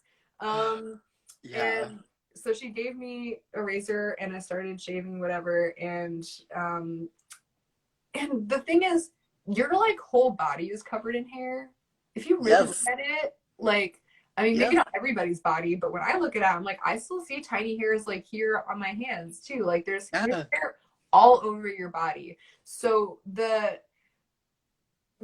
like again, society's standards and ideas of like what is acceptable and what is not is so bizarre to me because It is. Yeah. I'm Yeah. like, I Oh my where God. is the point that I stopped shaving? That's what I didn't understand. So I shaved my underarms and then I shaved my arms. And then I was so proud.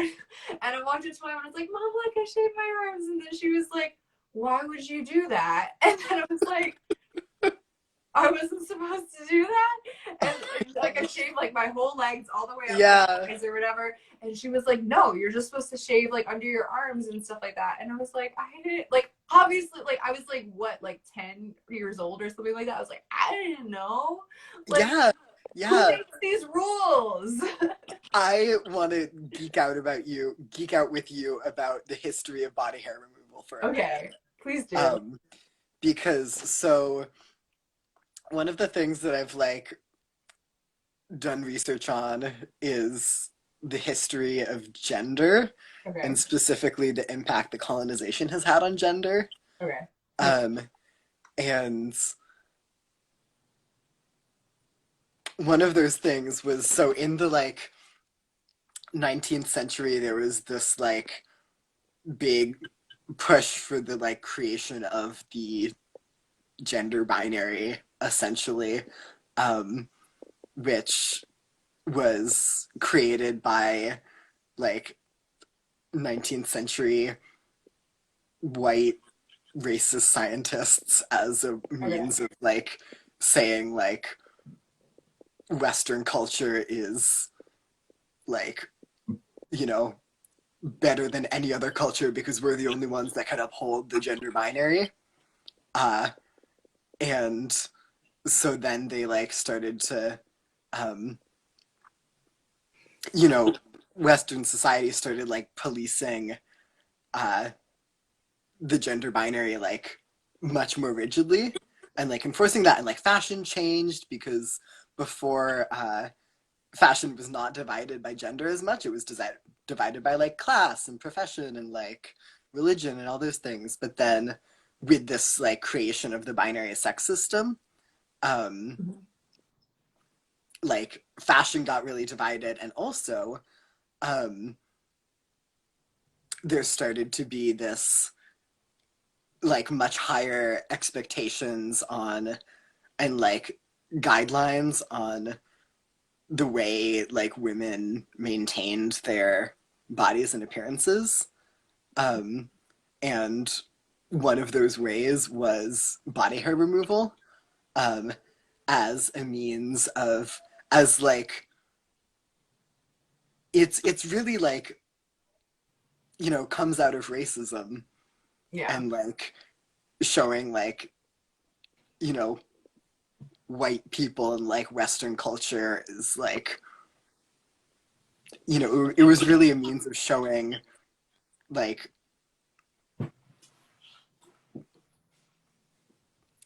you know, how much more uh, binary uh, gender in Western society could be. Yeah. I'm sorry, I'm yawning. I'm honestly Oh, not bored at all with that. And I like to make it a joke. Like I feel bored with the way that like people expect our bodies to look and things like that.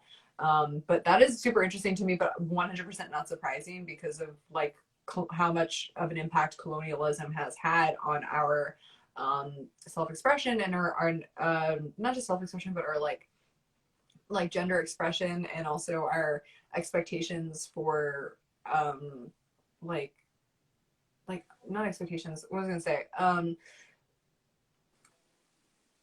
I was like, I was remembering in high school reading about Dracula and talking about how monsters are symbolic of all of the things that like are like the fears used to control the society at the time.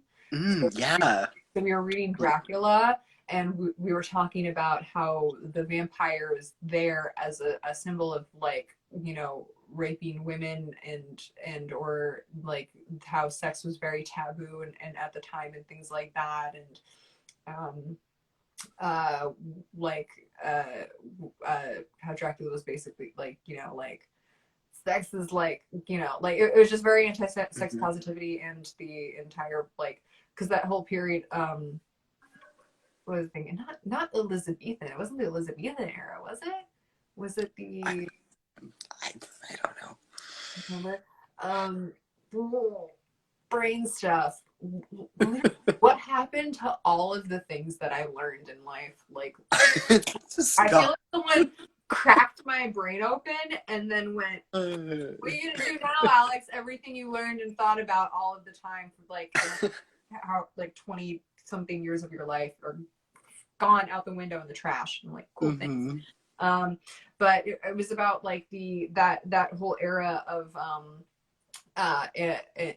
in Western Europe and Western civilization of, you know, control of society, and about like gender, not gender, about sexual expression, and about the way that we kind of interact with it or deal with it and things like that. And it was always about like sex is about like not about, I don't know what I'm saying anymore, because I'm thinking about something else. Do you ever do that? My friend Chanel caught me Thank doing you. this once where she was like, Alex, I noticed you do this thing where you're talking about something, but you're really talking about something else. So I'm like thinking about the other thing that I'm talking about that's personal to my life, that like Mm-hmm. that thing that always becomes the art piece that I make. Yeah, Basically. But when I am uh the thing that I'm trying to talk about, the Dracula thing, is like not coming to me right now. But just yeah, the vast impact of colonialism in terms of like racism and slavery and our sexual expression and what's okay to you know, express or show on your body in terms of the things that grow naturally or the desires that happen naturally, which are, you know, yeah, your desires to like find a partner and make love with them, you know, yeah, or multiple partners or whatever and things like that. You know what I mean? yeah, So yeah. I am all for like embracing and loving bodies as they naturally are and like humans as we naturally are. third. It's like, you know, society has a lot of expectations that like get put on people and guidelines and like rules we have to follow about like how to write everything really. And Yeah. so much of it like goes against like I don't know, like human nature. Like we're like taught to feel shame for like having certain emotions or like you know taught to feel shame about like sexuality or these like perfectly natural parts of life Word. and Like, yeah, I don't know. yeah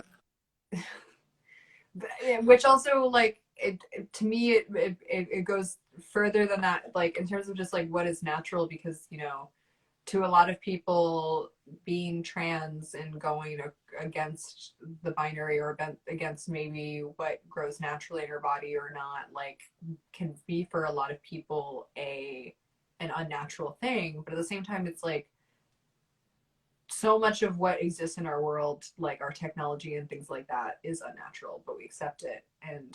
Um yeah and um like you it should be like that, like we again, to pursue those desires that we have or that we choose to pursue of our own free will, should be just as like should be accepted as just as natural, you know, like yeah my yeah desire to paint my face, my desire to express myself in a certain way, to my desire to allow myself to grow hair or to shave it or to dye it or to shape it in any way, like those things should be accepted as perfectly natural too, because that's even if it's not like I was born and my body just progressed this way, which is fine and beautiful to accept or not of your own free will as an individual. Like Mm-hmm. it's just as natural to have those desires to change it or not, right? Yeah. Yeah. Yeah, totally. And like I yeah, the point about like trans people like changing their bodies Mhm. and that being like, you know, considered more or less natural. Right. um, I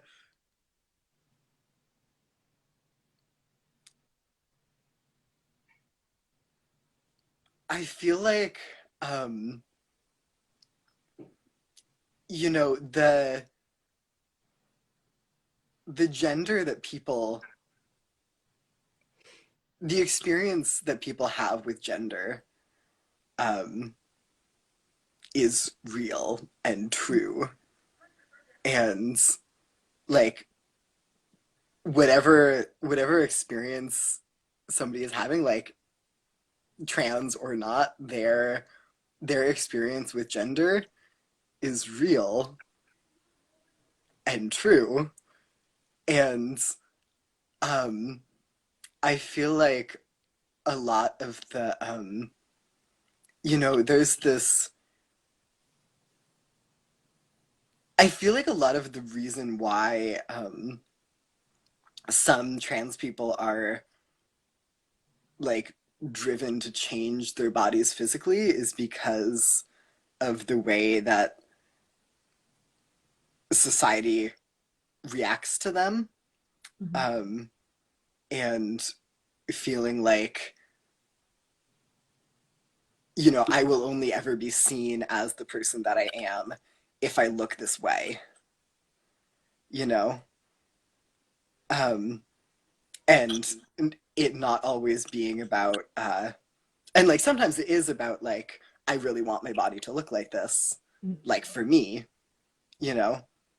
But sometimes it's also like, I want my body to look like this so that the world sees me and respects me for who I am, which then goes into like that idea of passing and that idea of having to like fit into the gender binary.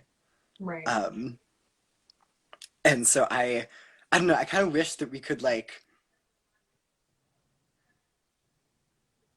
you know, love and embrace everyone's experience with gender and like not have to yeah, not judge people for whether they do or not like want to change their bodies, because like trans people are also not the only people who do change their bodies in order to validate their gender. Like I'm just thinking of like, cis women who get like breast augmentation. That is also like physically changing your body in order to like, conform to like your own personal experience with gender, Yeah. and wanting to like fit into your idea of like who you are, you Right. know? It's not just trans people that do that. Exactly. It's not just trans people who do that. There are so many people who are cis and choose to get like body enhancements and things like that, like plastic surgery and or grow their eyebrows in, or again, like if you have a skin tag and removing it, like I mean, I was a child, so was the choice really mine or not? I don't know. But I remember that moment very specifically, and still sometimes when I'm in the shower, I like look at that spot and I remember that moment, and like I Yeah. always acknowledge that like there's no scar there that I've seen, but I always like that memory is still there with me, because it wasn't really Yeah.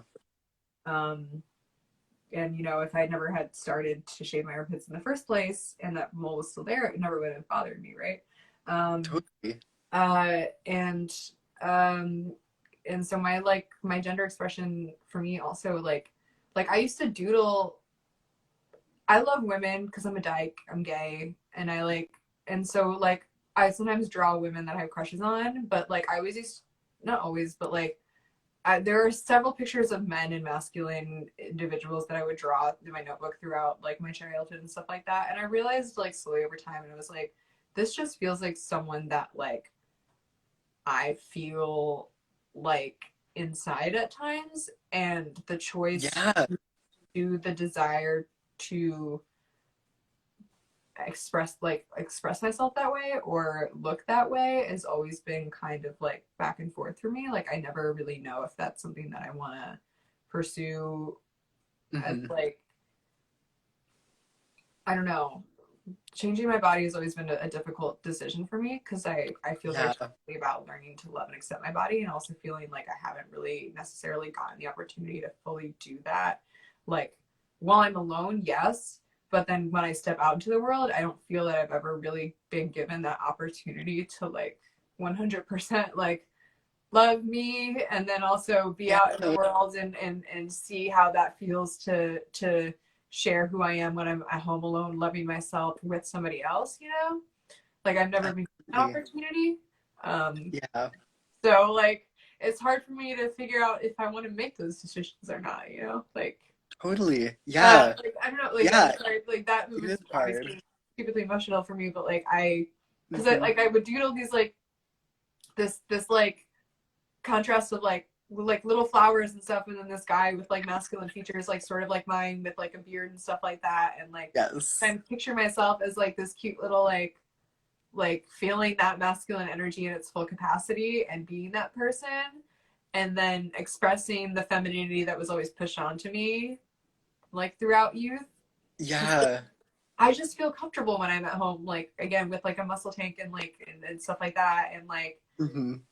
and again sometimes it's hard to differentiate, kind of as you were saying, is like, am I doing these things, like where am I considering these things because society made like push people to pass in box A or box B, or am I really doing it for myself, you know? Like, Hmm. is this really who I feel like I am inside, and can I make those decisions for myself if I don't feel like I've been given permission to share with myself the person that I accepted myself to be at first? Like if I am that person and I step outside and I'm still happy with myself, then like cool. Like if I Yeah. still have that desire to change, then like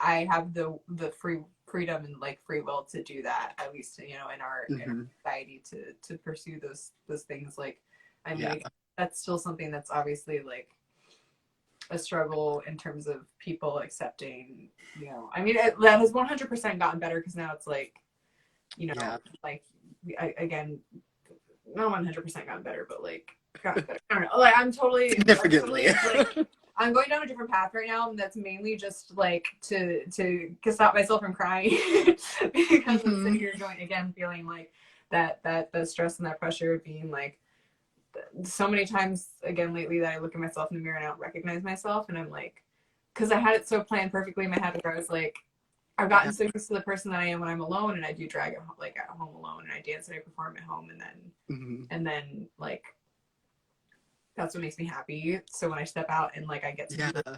I should then be able to share that with people, and then Right. now it's like, I don't know. I feel lost inside of myself now. Uh, have, But have you been doing home performances? you mean like digital gigs and stuff like Yeah. that? Yeah, I have. And I plan to do more. I had a really, really successful birthday show, the Ballz birthday bash, Yeah. um, last month, or no, that was September, so Wonderful. it's November now. So that was super fun. So I may do more shows and stuff like that. It is a lot of pressure, I realize, to produce a show. Again, Yeah. it's a pressure that I like, because I love doing the work like that. Like it's like one of my favorite things is like planning everything and getting the show together and getting my friends on Hmm. board and stuff. The trick is now just for me to like, one, not procrastinate, to give Yeah. a lot myself more time to make those kinds of shows happen, and then two, giving uh like maybe more rehearsal for myself or something, or just like again feeling more present in my body and my being so that like I can be the performer and the audience, because I love all of my friends and I was so excited to share my friends' performances with like my family and everyone watching and stuff like that. But I feel like I didn't necessarily get to enjoy everyone's performances the way that I like usually do. And part of that again is like digital drag is like we're not there in the same room. We can't feel the impact fully of the performance a lot of times. Yeah. And then yeah, but I have, but short answer is yes, I'm still doing digital stuff. I did a short film with my friend, the Little Nella, which you can see on their channel. You should check out at the Little Nella. Really, really cool horror, again, Halloween show that we did, music video, whatever. After I start crying, like my words just get like blah, blah, blah, blah.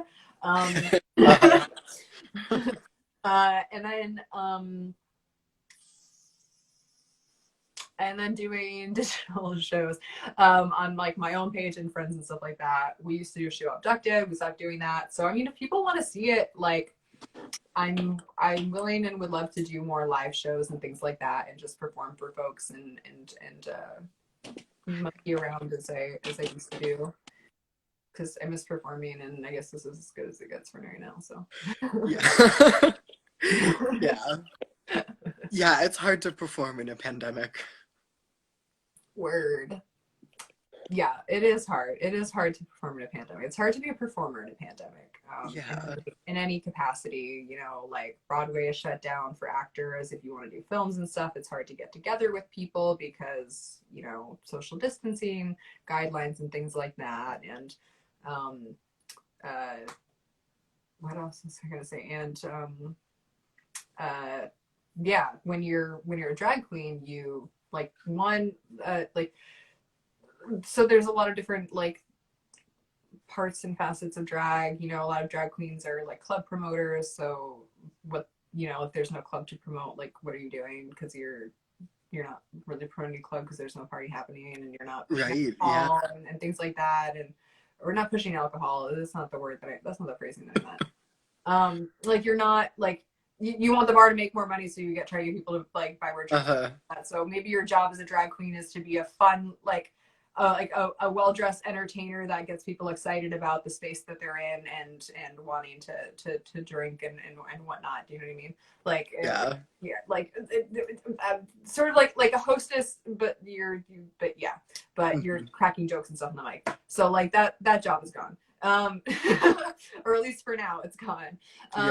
Like, and then for artists and performers and stuff like that, like we have a lot more leeway because like I mean it has its advantages in some ways, because you can just, you know, throw pasta at the wall, so to speak, and see what sticks, as long as you're able to get I love that image.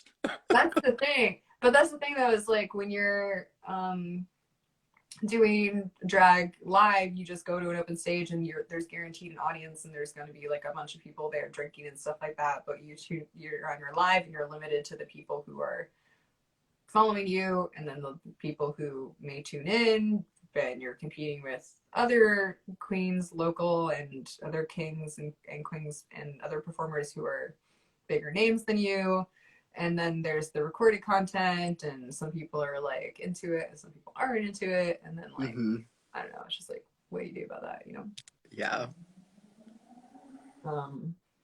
Yeah, so it's just it's like it's a frustrating time to be a performer, especially like we had the first thing I thought, it was like I love being like I live off of that reaction from people in the audience. Like I love to have an audience. I love to see and hear people respond to the things that I create, or the things that I like that I partake in as an actor, as a director, or whatever. Like I want to having that like connection with your audience. Feel the vibes and feel the energy of the audience and feel people's response to it and everything. Like, that's 100% about, like, art is about bringing people together. Yes, it is.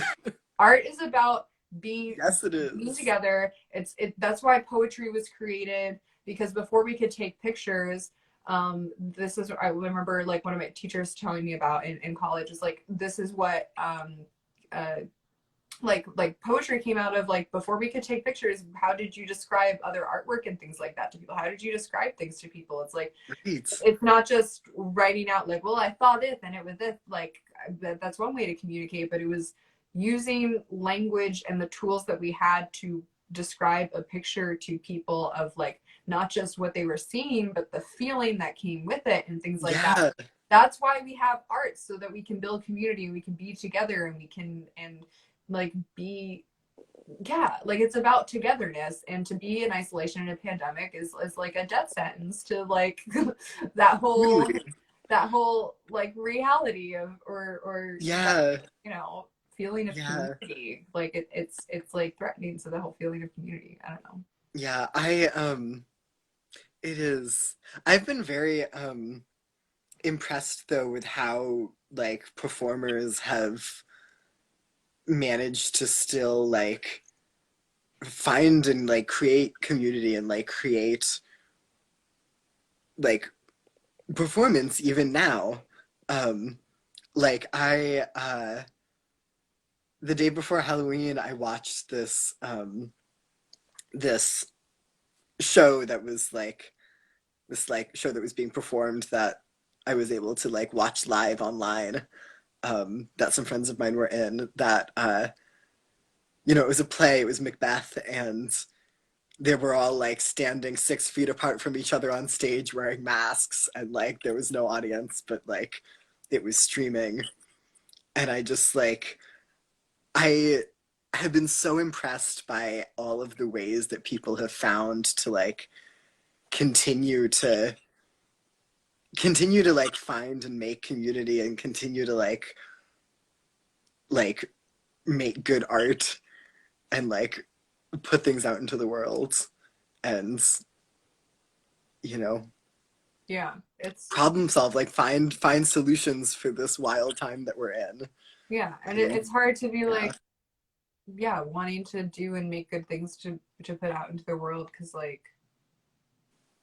I don't know. If I'm not happy, I don't feel like I have positive things to share with the world. And totally. that's why I make art. And that's Yeah. what inspires me to make art, is to overcome those things by turning it into something and sharing it, and then being like, feeling that acceptance. And but I know we're talking about before, like, meditation, and you like singing and cooking Hmm. for yourself and things like that. And those are the things that bring you happiness. And those are definitely things that, like, for me, Yeah.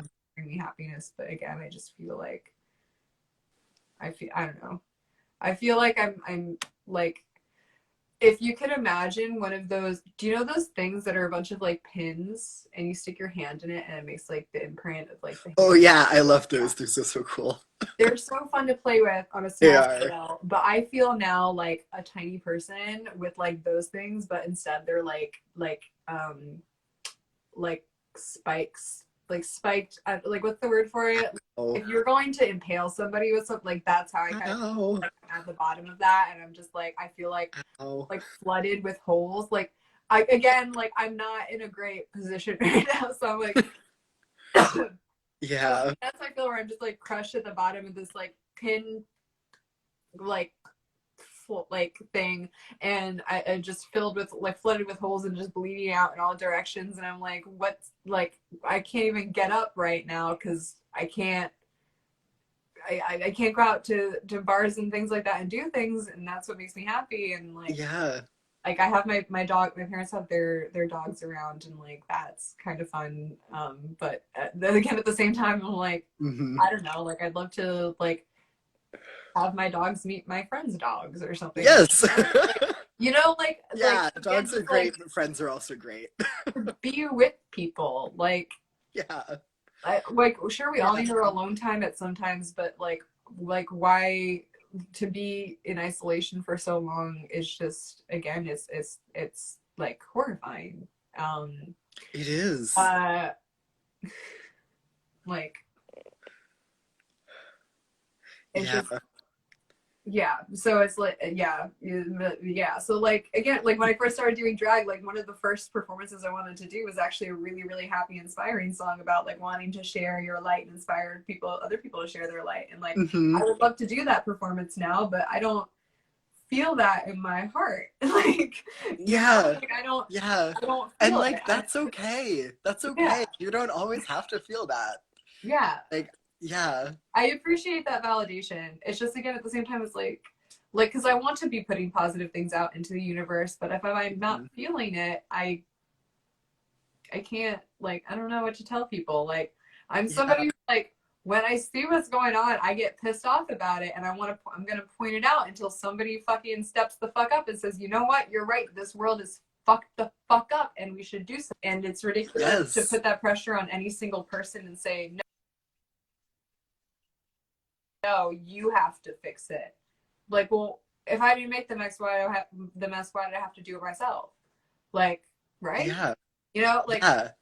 it just We frustrates all me. have to work to like Yeah, and just fix like it together by like part of me goes back between being like, yeah, like yes, it is hard work to kind of grow hope and to make yourself happy and to do the things that make you happy, but at the same time, like it wasn't such a chore before, like why should it be a chore now, sort of to speak? That sounds kind of like mm, I can see how that can sound kind of bratty, but what I mean to say is like I I don't know, like I used to get enjoyment literally just from walking around the house and seeing what everyone was up to and being like, hey, like what are you doing? Like, oh, and like my yeah. mom would tell me about like what she saw or read that day and fun stuff, and Hmm. like I would tell her about what I read that day and just like running around. Yeah.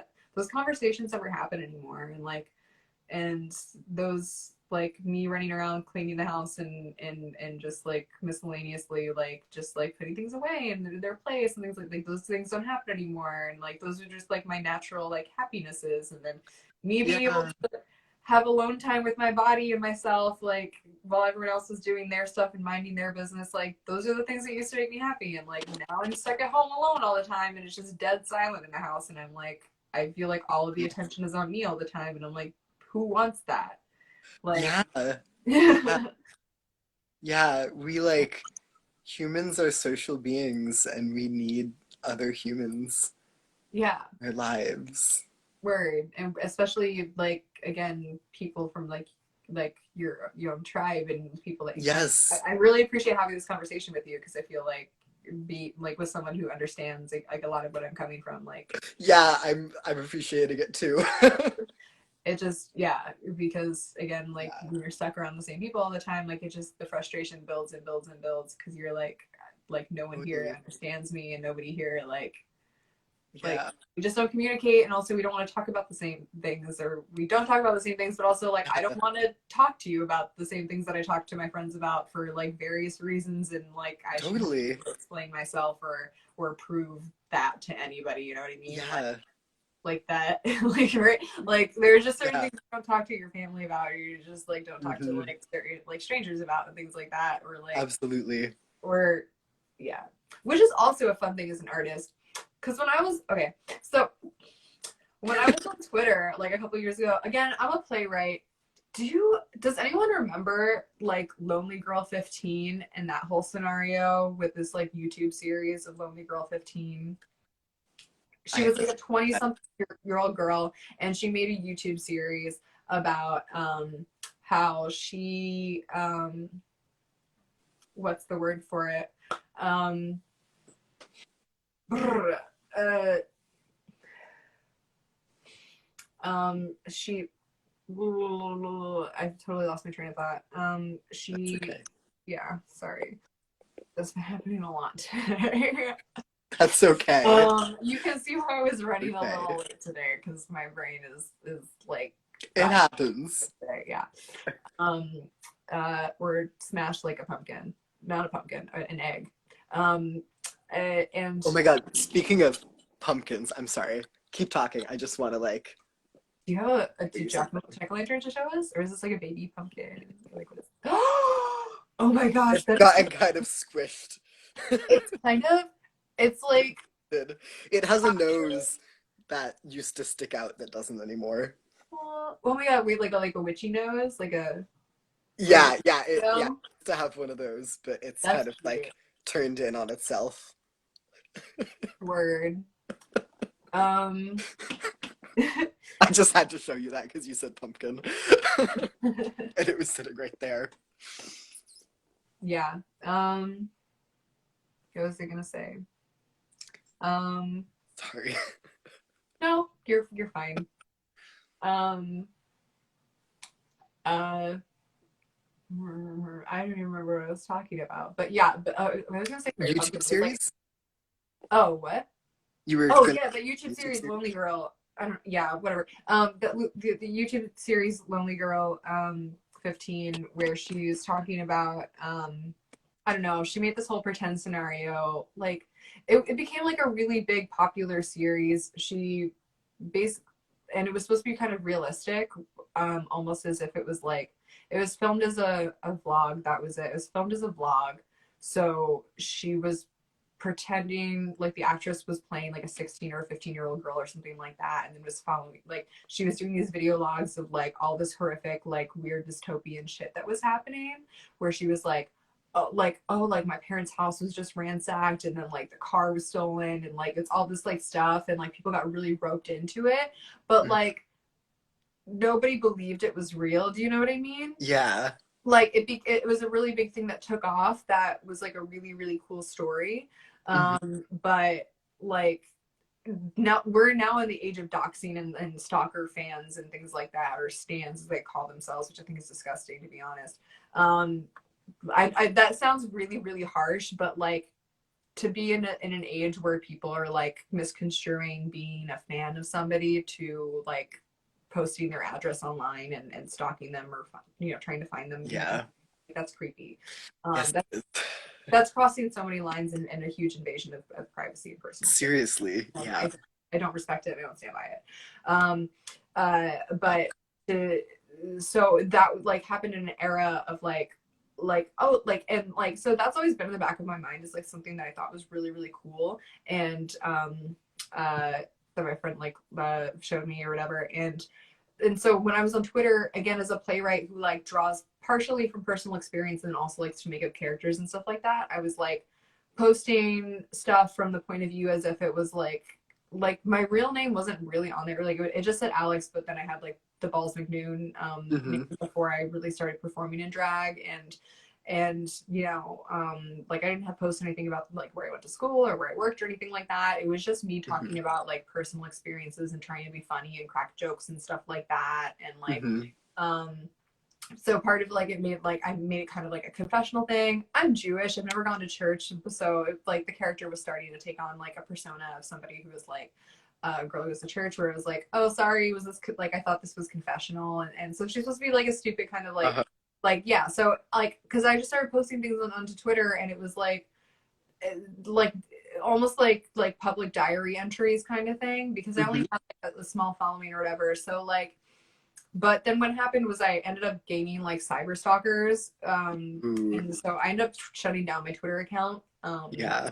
It ended up like me being really like enraged, where I was like, again, that this universe thing where I'm like, other people get away with doing these like creative projects and shit, and I'm like, but why me? Like, why am I the one person to sit there and be like, now I'm being personally attacked for posting what I thought was like funny, witty stuff about, or like kind of enticing to try and draw you into this character and draw you into this world. Like, I took a whole class on transmedia and performance, which unfortunately for our conversation is not about gender, like transition,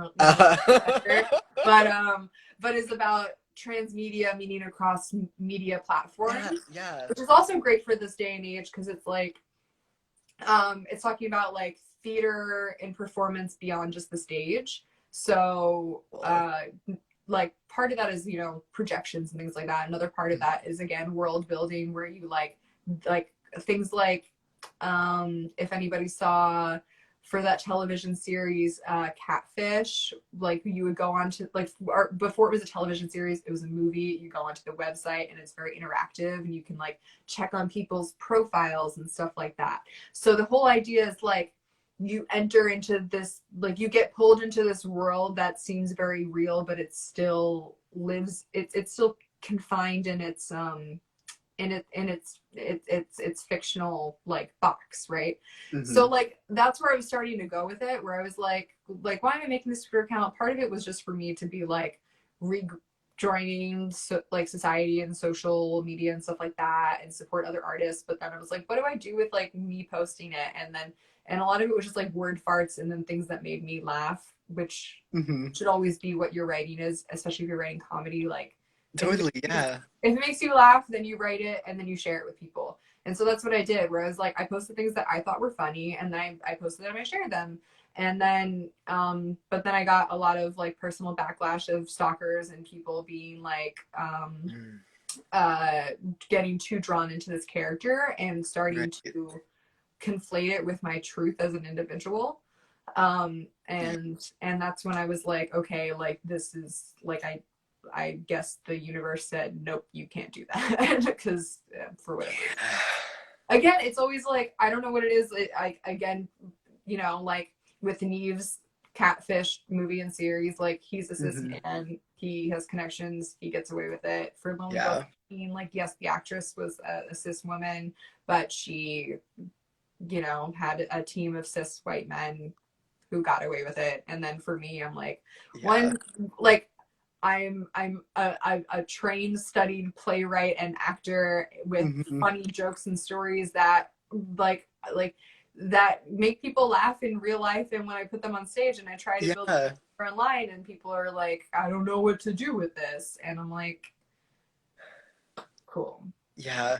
Yeah. I feel like, yeah, one of those things about like online spaces is that um as opposed to like physical spaces for performance, is that when you're performing in a physical space, everybody who's there is somebody who like, came there intentionally, maybe like bought a ticket, knows what they're going there to see and has like sought it out.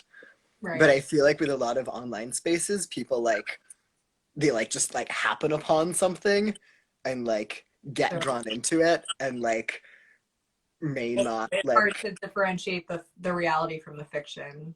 yeah, And it's yeah, like, yeah, and like I've learned marketing too and business and stuff like that, so that's probably a thing that I could have and should have considered in hindsight during that time, but I like wasn't thinking about necessarily because again it was just something I was experimenting with just to see how people responded kind of. yeah, But which should be treated with the same amount of respect as like any other like because I totally. wasn't being, especially because I wasn't being provocative or at the time or anything like that. Like Yeah.